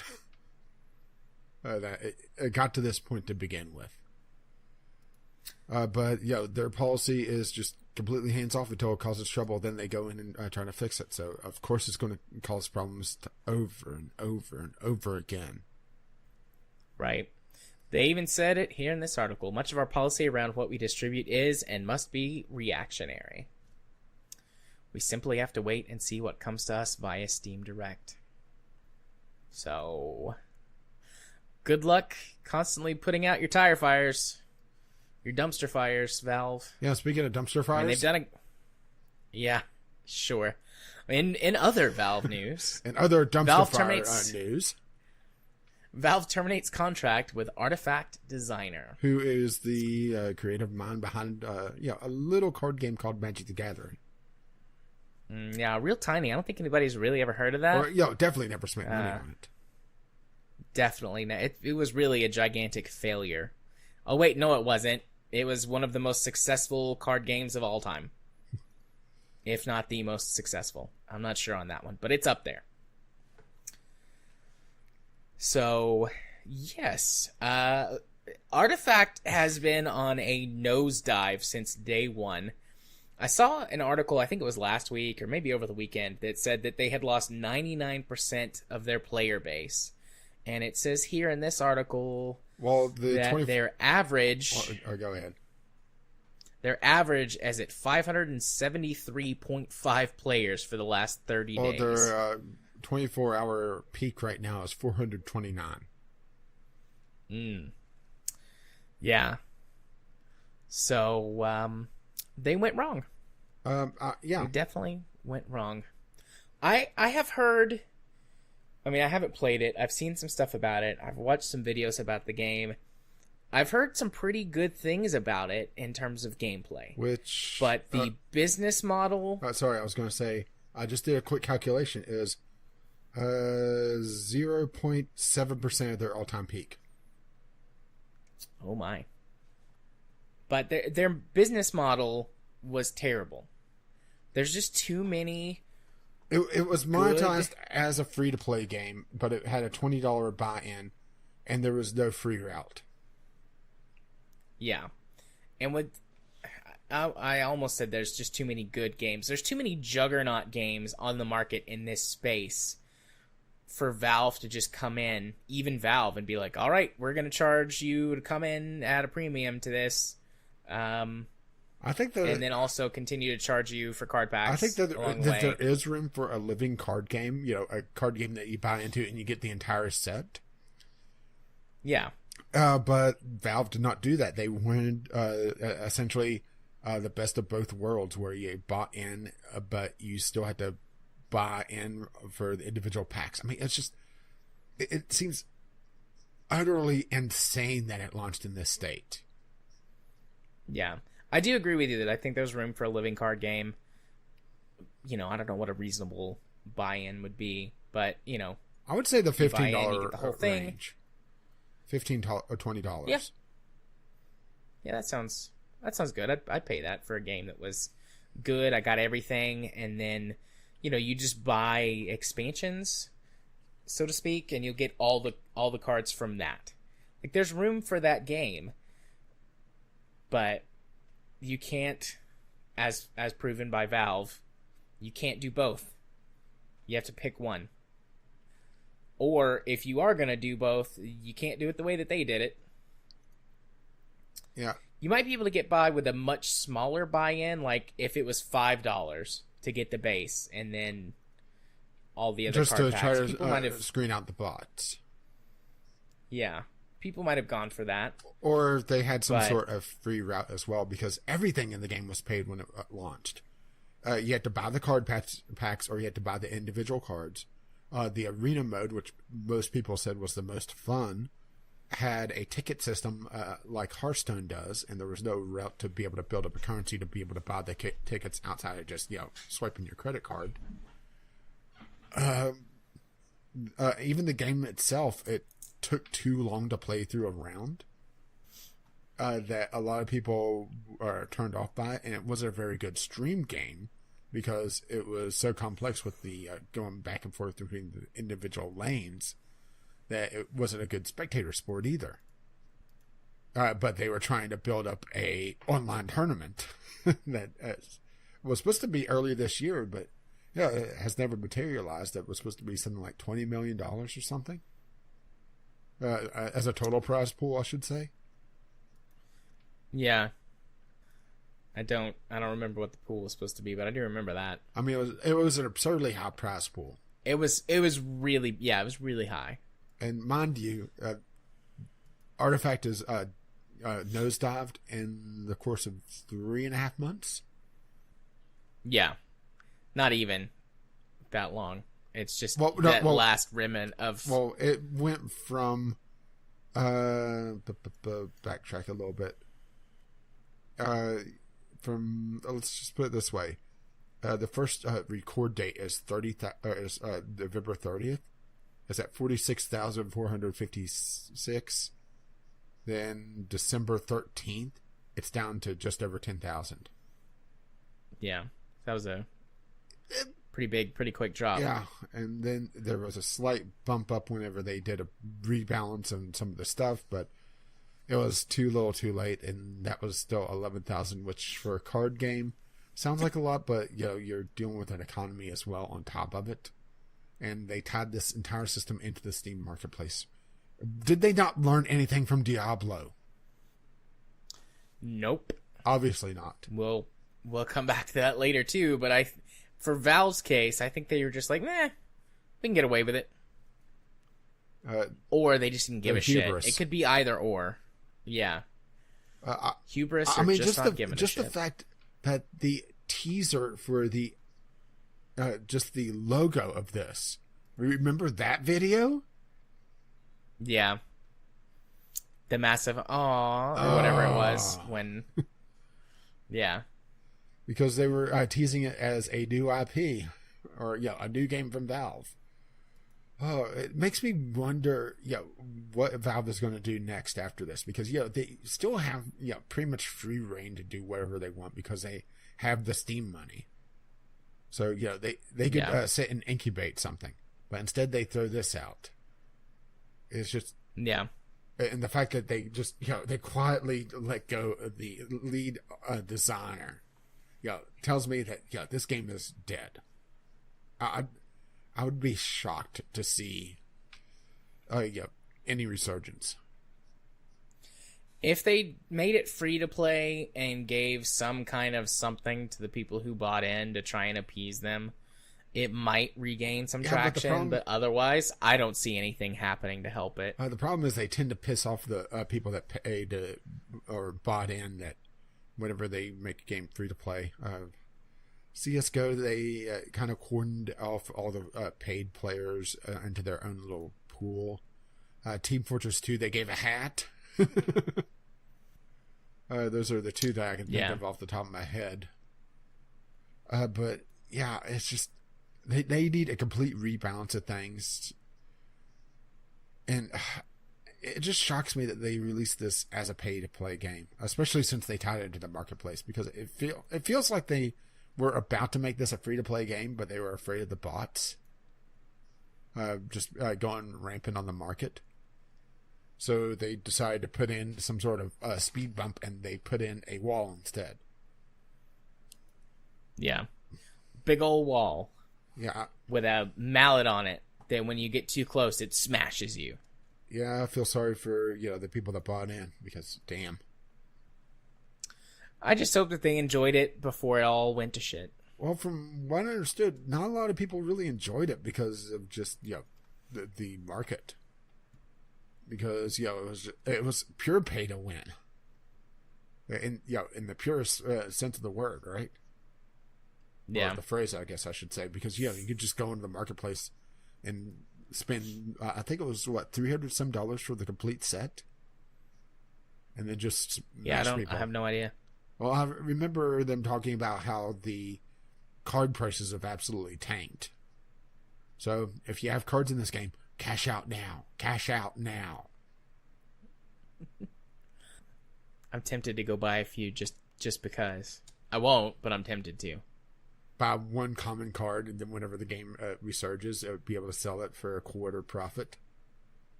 Woo! That's a lot for on Steam, like in the marketplace, though. A whole quarter.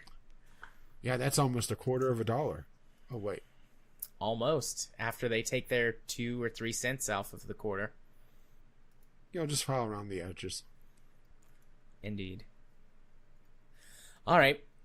Well, are we ready to go talk about something that I'm a little excited for? Shall I just go ahead and go make my tea while you gush about this? Or I'm gonna squeal. Oh, Halo: The Master Chief Collection is coming to PC, and it will be on Steam. So I'm excited about this. It's probably mostly nostalgia fueled. I've talked at length on this show how much I like the Halo series, have read the books, have seen the anime and the short films, read and some yada fan yada. fiction where you and John have a little bit of an encounter. Absolutely. He's very, very tall, very strong. Makes me feel very safe. But he's also cuddly. Yeah, but you need a cane. Yeah, well. I still don't know what his face looks like, though, even in my fan fiction. But anyways, they're bringing the Master Chief Collection to PC with the addition of Halo Reach, which previously was not in the Master Chief Collection. That was the last one that Bungie did. And out of all of the Halo games is probably one of the best. It's up there in the top, 2 or 3. And depending on exactly what you're looking for, kind of changes its position. And they're going to be releasing them, they're doing this odd episodic type thing they're going to release them in chronological order. So they didn't give a release date on when it was coming, just in 2019. And you'll get Reach first, then Halo 1, 2, Halo ODST, which was like a DLC for Halo 3. Then you'll get actual Halo 3, or ODST was just a campaign. Then you get actual Halo 3, then Halo 4. And I'm pretty excited. I don't know if I'll get it because it's different with the addition of Reach. I don't know if if you've got the Master Chief Collection already, if you can just get it on PC through the Microsoft Store once it goes up. Once we find out more about that for sure. But as long as it's, I guess, as PC as it can be, like proper options and things like that, I'm down. Like if it's just putting them on, well, considering PC, they already said field of view sliders. Yeah, but there's a full range of things more than that. And the FOV up until the more recent Halo games actually was not too bad, because they did the whole thing where they would, I think I've mentioned this before, like in Halo 4 and 5, where that they crop off portions of the screen because of the visor effect or whatever. But really, anyone who knows anything just knows that that's screen real estate. They don't have to worry about rendering because it's just black. But anyways, up until the more recent games, I don't remember ever having issues with the FOV in the Halo games. But that could be playing them on TV, yada yada, blah blah blah. Differences in viewing angles and stuff like that. So we will see how that goes. But I would like a full range of video options and the ability to run them at higher than 60 FPS. The, whatever it's called, the Dorito Halo mod or whatever it is that brings the Halo 3 multiplayer stuff to PC from the free-to-play Russian release, does have all of those things. And even though the gameplay feels a little bit sluggish because I've gotten so used to playing much faster games on PC, it was nice to see Halo in full 1080 60. So I'd like to see it at more than that. Now, what is all this talk about pizza, by the way, with Halo? Is there a new thing? Or there were some trailers that were pizza based up until the announcement of this. According to some of the sources I was looking at earlier. It's probably just a marketing thing. As far as I know, there's no other connection, but they've always had, like, I think it was Halo 3 had the special edition Mountain Dews with like the Master Chief on them, and Doritos has always been a thing. That's why the mod is called Dorito, as like a joke thrown towards that. But I'm not sure. I didn't see anything about pizza, but I would just assume marketing. But the thing that I like the most is that it's going to be on Steam as well. You can already go see it on the Steam store page. It just says just searching Halo date Pizza, to be determined or whatever. Shows a pizza cutter. Interesting. But you do have to have an Xbox Live account, because there's going to be cross-platform between the different versions, the Microsoft Store version, the Steam version, and then it's rumored, like I was looking some stuff up, it's rumored that for the non-competitive multiplayer, so for co-op campaign and for the wave-based survival modes, it'll be cross-platform with the Xbox consoles as well. And they've done that previously with Gears of War 4 and one other game. They had cross-platform between the PC and the console versions for cooperative modes. So you have to have an Xbox Live account, but it does not have to be a gold account if you're on PC. Because that was a big concern that they immediately responded to. I mean, there's plenty of time that could change if they decided to go back on that, but one thing I'll give Microsoft is the last couple of years, they've been really good about how they've been treating their PC players as well. So fingers crossed they don't go back on that one. They've been remembering them a lot lately, I have to say. But yeah, I'm pretty excited. As long as it's not, a total pile of garbage when it releases, I'll be getting it. Unless I get to keep it because I have the Master Chief Collection already on Xbox. maybe they'll do the Xbox Play Anywhere. Was it? Yeah. And you'll get a copy on the Windows Store. Woo! It'll be like game number 3 or 4 I've got on the Windows Store. Including Minecraft? Yeah, actually, including Minecraft. I've got Minecraft, I've got Halo Wars 2, and Forza 6, I think, was the free-to-play one. I played it once. It wasn't very good. Very limited. Too grindy. Anyways, though, that's really all I have to say. It doesn't sound like you have anything to add to it, which is really fine. That was more for me than you. I've tried to get into Halo, but I guess I'm too much of a PC shooter. And trying to go back is just too far for me. Yeah, that's fair. I tried. Totally I tried. Fair. Absolutely hated it. But talking about going back. Indeed. WoW Classic's release schedule spreads content updates across 6 phases. So what they mean by that is they're combining some of the updates for WoW Classic, WoW Original, yeah, whatever. They're essentially re-releasing the game. They're launching the vanilla version, and then over the course of who knows how long, because they don't actually say, they'll release the updates for the original WoW up to Burning Crusade. It's an interesting idea because I think everybody assumed whenever they announced, okay, fine, we'll do WoW Classic. Bunch of jerks. They were just going to pick a patch and go with it. But no, this is actually a little surprising to me. Yeah, me too. And it feels very weird. Not in necessarily a bad way, but just like... Not really, because there's precedent for this. Not with WoW, but EverQuest.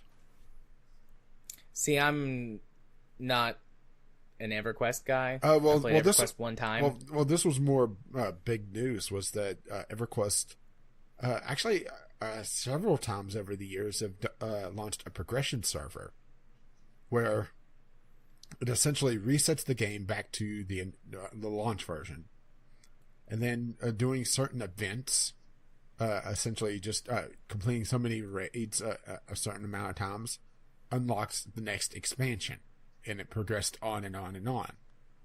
That's basically what this is doing, only they don't say if there's a particular trigger or if it's just time-based or what, but it's the same basic idea where it's the classic version and then they release or re-release the updates.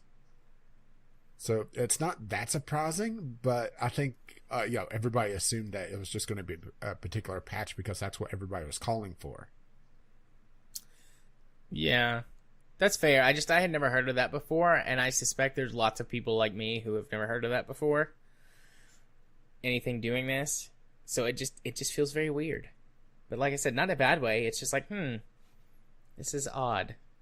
My biggest question is I wonder how far they're going to go. Like, it would make sense if they did this up through maybe Wrath.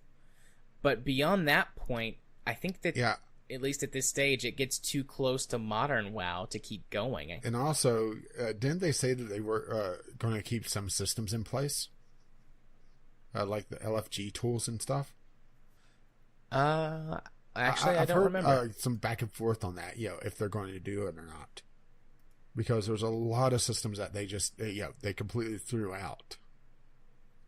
I mean, hell, even they've completely redone the talent trees, 3-4 times now? Yeah. At least. And made them where they're essentially just choices now instead of an actual tree system, which I think if somebody goes back to WoW Classic, they're going to be in for a rude awakening. Yeah. Somebody who's never played it before.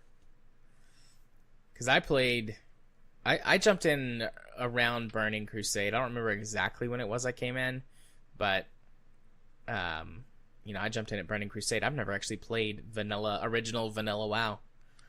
See, I technically did, but I played for about a week before the launch of the Burning Crusade, so I was getting some very interesting pings because the server load was just going absolutely through the roof. Yeah. Let's see. According to this won't be a direct match for exactly how things rolled out in the original. The original 1.10 loot changes, for example, are mostly rolled into Phase 5, but it should offer a much more faithful raiding experience thanks to the more widely staggered release schedule. So, yeah, it looks like they are not doing a direct port or a direct re-release, but rolling some things out in different steps.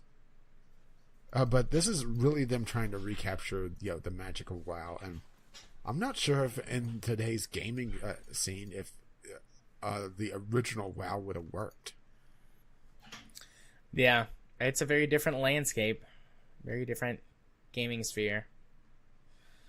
But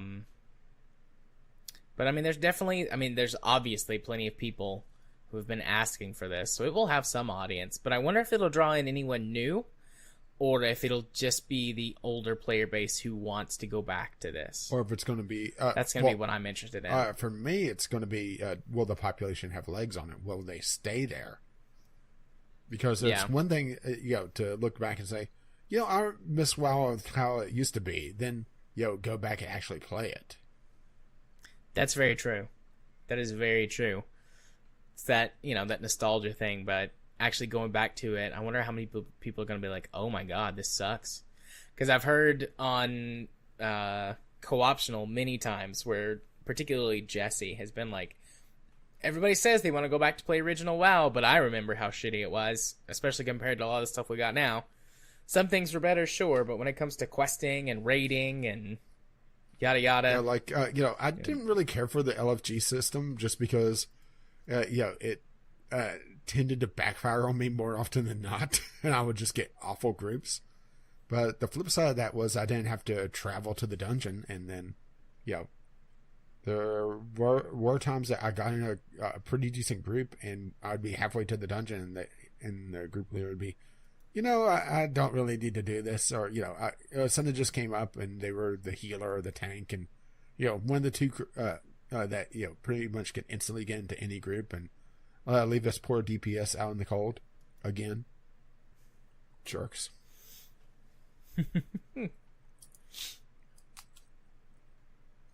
So there are modern systems that definitely add a convenience factor that I think made WoW a lot more accessible in a good way. That's not saying that accessibility is always a good thing, in my opinion. Then again, maybe I'm just an elitist jerk.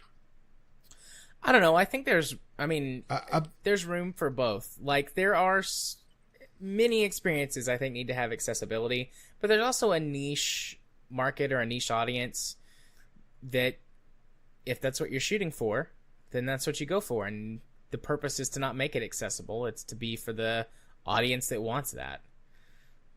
Like, I'm not, I think most sort of more mainstream things need to be as accessible as possible. But if the point is to make it not necessarily more difficult, but more challenging, more complex.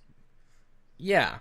Then not trying to make that system accessible waters it down. Not raising the skill floor, but raising the skill ceiling.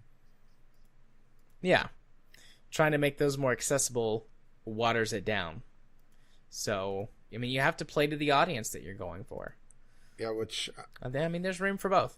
Yeah, which WoW over the years have seemed to change its audience 2 or 3 different times to who they're trying to focus on. Yeah.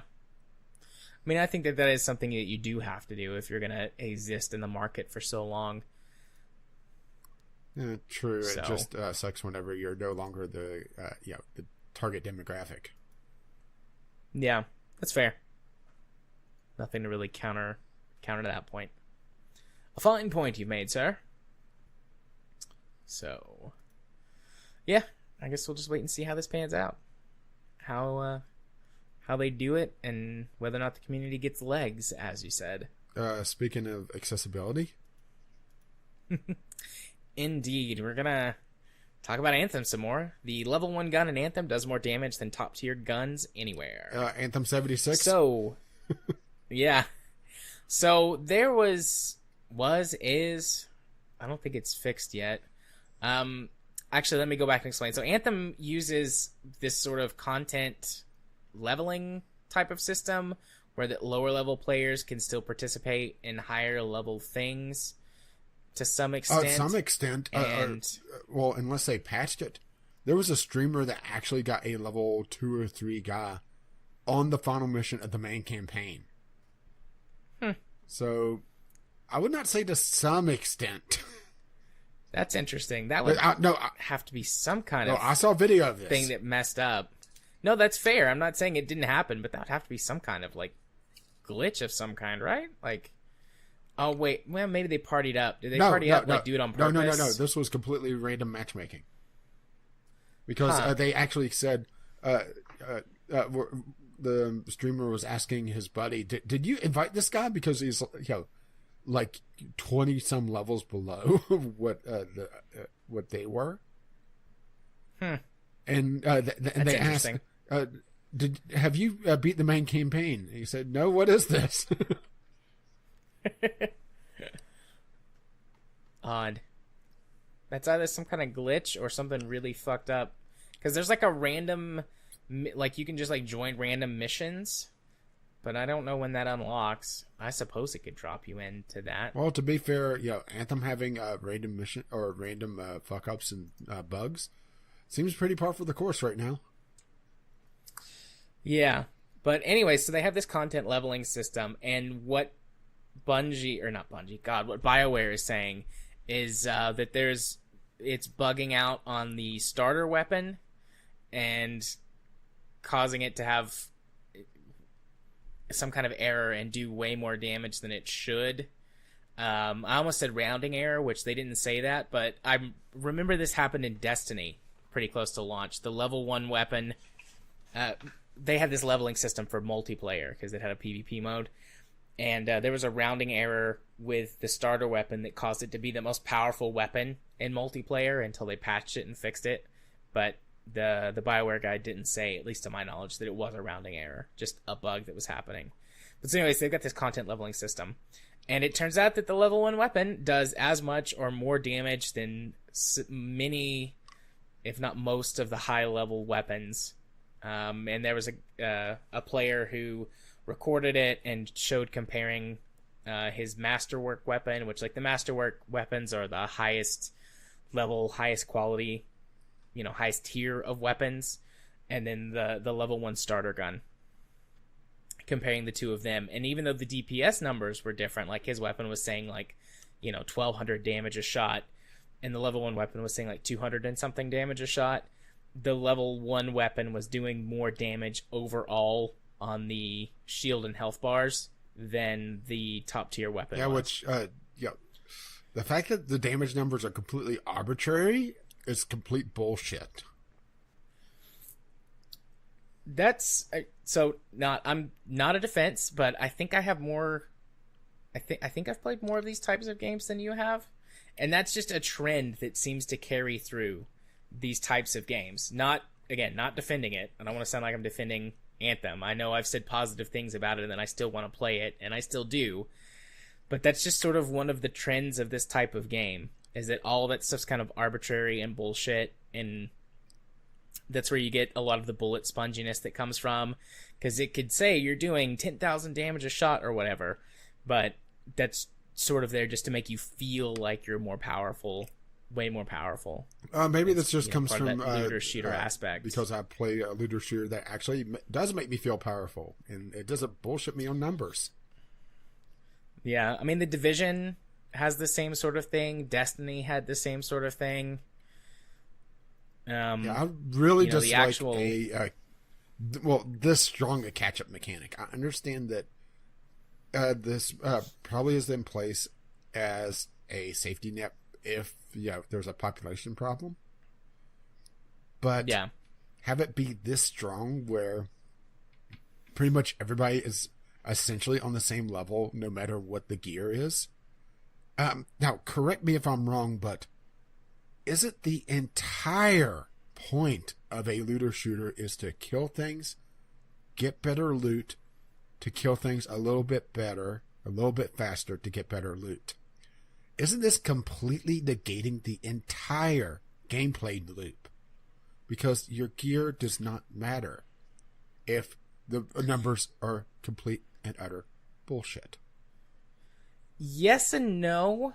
I think it comes down to what the focus of the game is. So in Destiny, the focus was the weapons. There were huge quests revolving around getting some of these like top tier legendary weapons, and the effects and abilities that they had were all special compared to, weapons of a similar level that were just like the legendary whatever you got.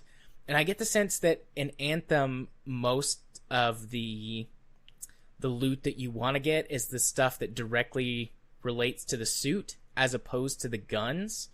And I felt like that came through in the demo that I played, and I feel like that they've relayed that bunches of times. I don't know how well the gear, like the suit abilities and things, stacks up in variety and power scaling and things like that. So I can't speak to if that is the purpose for sure. But the Division also had a lot bigger focus on your sort of specialty and the gear that you used. So the weapons weren't that big a part of it, whereas the abilities that you got were, and how you sort of spec'd out your character and the equipment that you got for that stuff. So most of the loot enjoyment, for lack of a better term that I can think of on the fly, for the Division came from the gear that you got, the support gear you got versus the weapons that you had. Because it was just generic gun that is red, generic gun that looks like an AK-47 and is red. Like, that was all of the weapons for the Division. But where the real gear grind, or the gear satisfaction, came from all the support gear that you got. So the various drones and packs and abilities and things that upgraded those was where that came in versus the guns. And I get the sense that that's what they've gone for on Anthem, but have not communicated that well. And it's just eating it. I mean, if this was this is, because I said this a couple times about some things that have happened with Fallout. Like, if this was the only thing that happened, or one of the only things, it'd be like, well, no launch is perfect. They'll get this fixed. But it has been thing after thing, and I think everyone is just so fed up with this shit. Also, it seems like, and I don't blame them. Loot system is way too meager. I didn't put it on the docket because I couldn't find a good story for it, but they've bugged out the loot drop system twice since launch I've seen that, to make the masterwork, which is essentially the highest tier, I think it is. Weapons or whatever drop a lot more often. And every time they fix it, it seems like it's just they completely remove them from the loot table, essentially. Yeah, I don't know what happened the first time, but the second change that they made, they took out the possibility of getting a common and uncommon drop from the, what are they called? The fort. Whatever's basically this game's equivalent of raids. So, you could only get rare and above weapons. But the speculation from the community was that they just took them out of the loot tables and didn't adjust anything.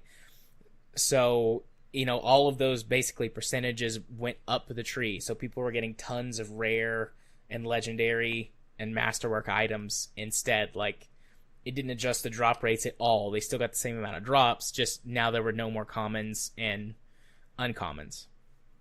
And people loved it. And then they went and they changed it back and I guess made the table adjustments or whatever. They were calling, I saw, because I'm on the subreddit, or I'm subbed to the subreddit, just because I think it's fun to watch all that craziness, like when people blow up about stuff. And they were calling for a ban, or not a ban, a boycott, a week-long boycott of the game. So I don't know how well that's gonna go. They already have their money. Yeah, I know. I'm not sure what the point is of that. They've already got their money. I guess they're hoping that a reduction in player numbers will make them see. But I think, I don't know how often this really gets brought up, but places like, a subreddit are usually a vocal minority. Every great once in a while, like what happened with Star Wars Battlefront, will, spill out into a much larger population. But you have to have an IP like fucking Star Wars for that to happen. Yeah, and a sense of pride and accomplishment. Hey-o. So, I think that, while the subreddit, the members on there seem to be pretty united about this, I would imagine compared to the full population of the game, it's just a fraction. And, it's hard to say without them, with most of these sales being digital, what actually the player numbers and the sales numbers look like, because they ain't talking about it, which means that it didn't do like gangbusters, that they don't, they're not bragging about it, but that doesn't also mean that nobody bought it. There's really no way to know at this point. Yeah, especially since they aren't bragging, it's tough to really say, but I think they were able to cash in on a lot of pre-orders. Yeah, I'd imagine so. And, everyone keeps saying the NPD numbers are down, but physical sales are trending downwards. So that's not really something that we can super go by as, gospel or whatever. It's just, this is an interesting situation. Like, we've had several back-to-back game fiascos with multiple games at this point. Like, yeah, just how long before people just say enough is enough? Yeah. Because it can't just be enthusiast, right? At this point, noticing there's a severe problem. Yeah, I don't know. I have a very small sample size to work from, but I do talk to a lot of people in my day-to-day who play video games. I work with younger people, kids, and most of them are very excited to buy games like Far Cry and spend shitloads of money on, Fortnite, or now Apex. That one's rising in popularity with the kids. So I don't know. I heard an interesting discussion or argument being made that these types of games are sort of the malls for the generation of kids that are playing them right now. They hang out there with all their friends. They're there all the time, so they spend money there all the time. And it doesn't really matter if it's a shitty experience or not, because it just provides an area to hang out with friends. And I can't completely argue with that. Like, sometimes it feels that way. Most people who aren't enthusiasts, I don't think, don't really have as much, what's the right word? Taste in this sort of thing. And I can't think of anything in my own life that I fall into that category in, but I bet I do. And just because I'm not, an enthusiast at it, I don't think about it. It's just stuff that I do. And I think that for many people, games like this are just a thing that they do as a social lubricant. You and your lubricant. I do like lubricant. So, yeah. I don't know. I have no idea.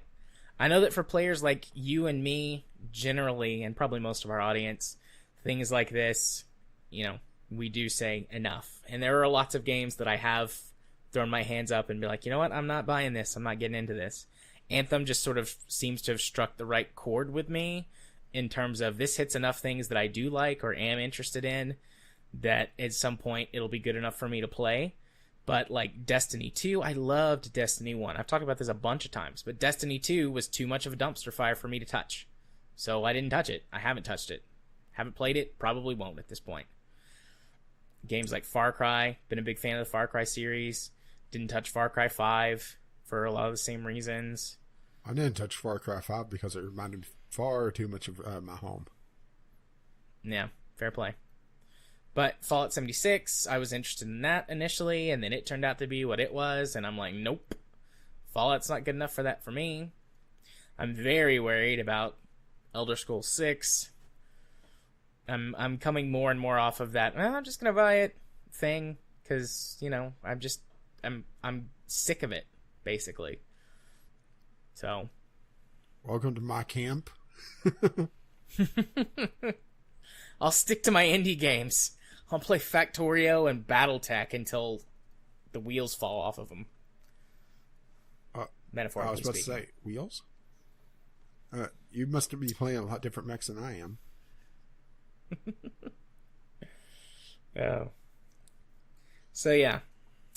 Let's see what we have to talk about in Anthem or Fallout 76 next week. Yeah.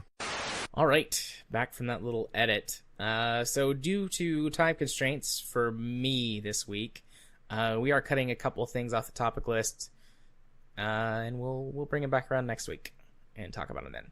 For now, though, we're going to move on to Community Corner, where this week, again, the only thing really to talk about is our community game night, which is on Monday nights, starting at 10 p.m. Eastern Time. We planned a little bit ahead this week, or last week. Yes. Whatever. So for the next 2 weeks, we've got games picked already. Let me go over here and pull them up. So for March 18th, we are going to be playing Golf with Your Friends.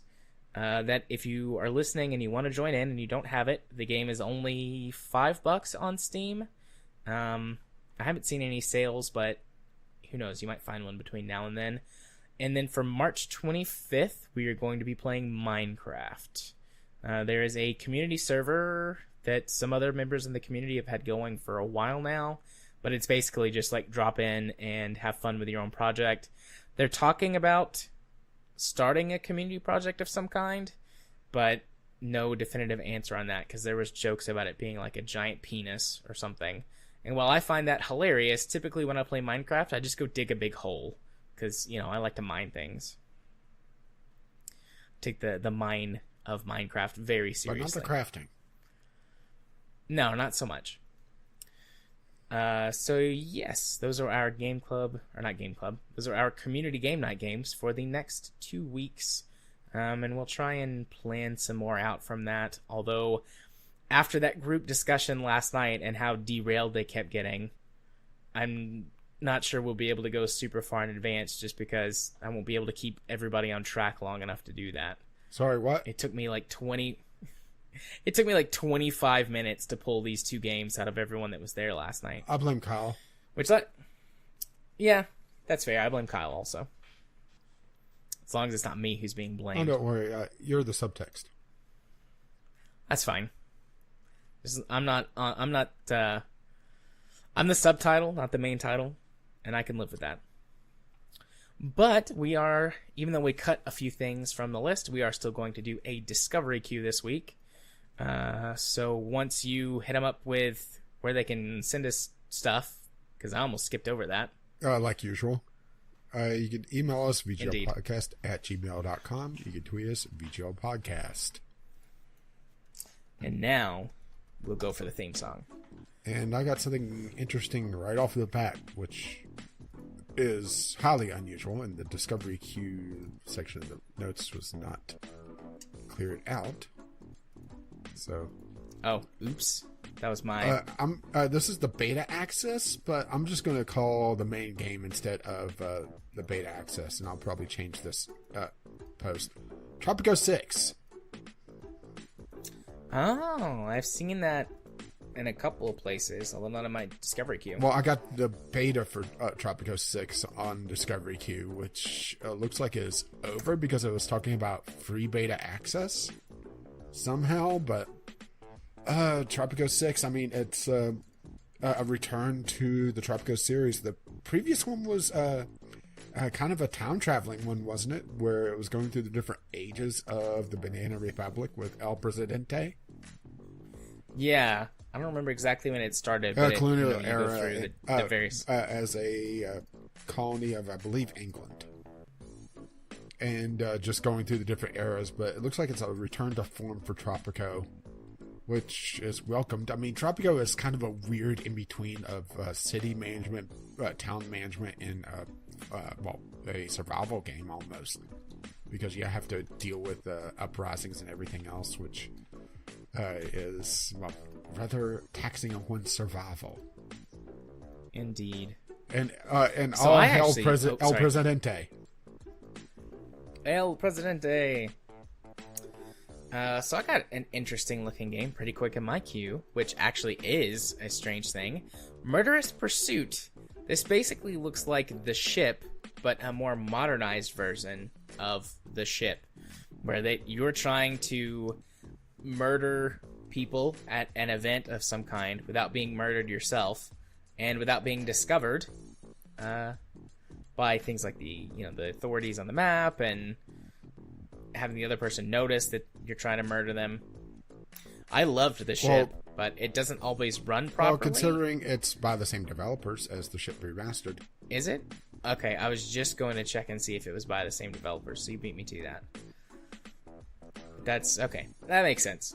I wonder if it's some kind of like direct sequel or if it's just a sort of spiritual successor type game.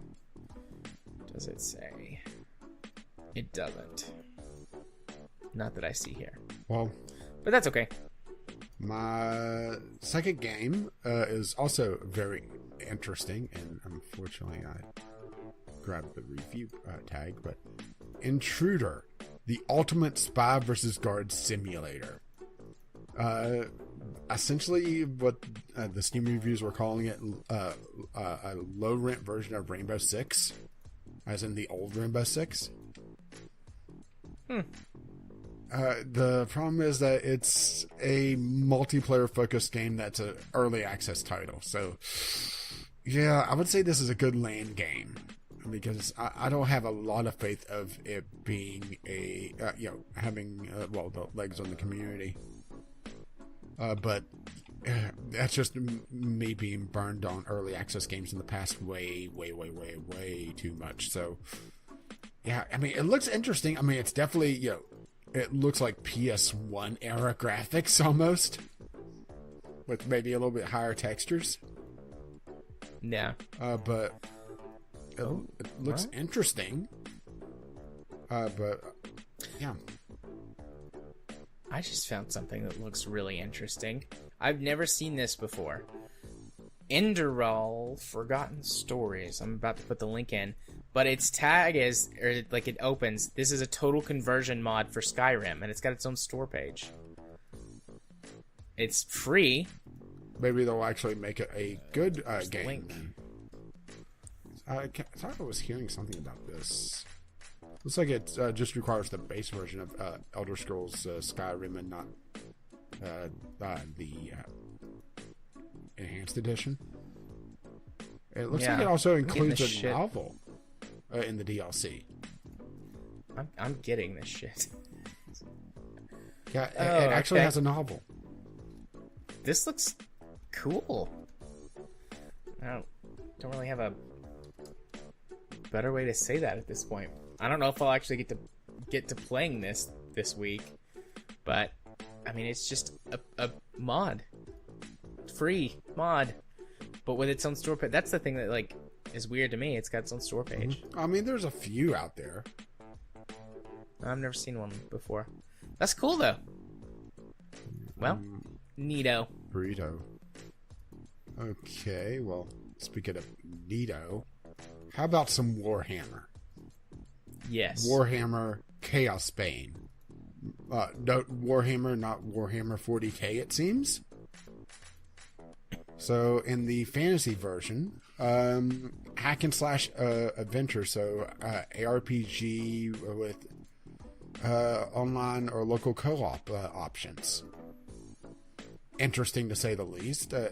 Hopefully a good game because, the Warhammer license is, kind of spotty when it comes to games, but yeah, it looks Diablo-esque.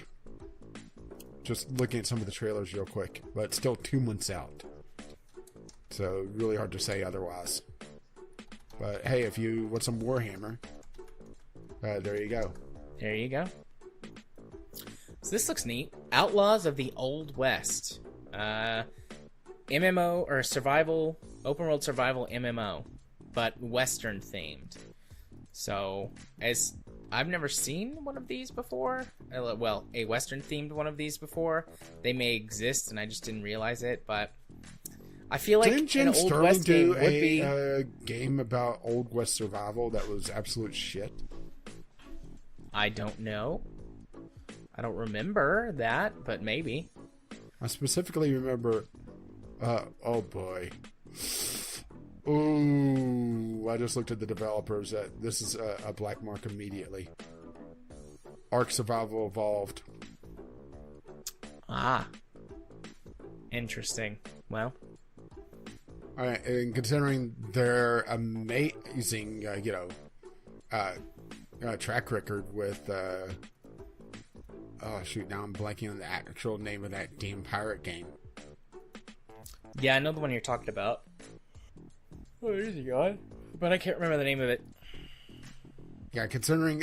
but it was from just like a month or two ago. Yeah, the hackers were actually able to go in and spawn World War II aircraft that was attacking people. Because they had it in to test something in the game mechanics. So it was just weird. But yeah, it's... I do not trust this. It looks interesting, but I do not trust the developer. Fair enough. Fair enough. So I got something that's interesting. How about a 2-for-1 special? As in, buy one game, you get one to give to a friend. TikTok, A Tale for Two. This may be something we have to play together. You and your friend are trapped in a mythical world.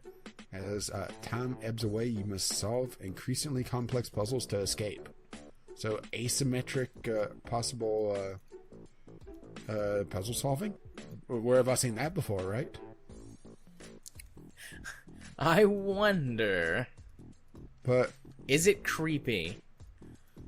I don't like creepy things. What? Although I'd play it, you though. tolerate me.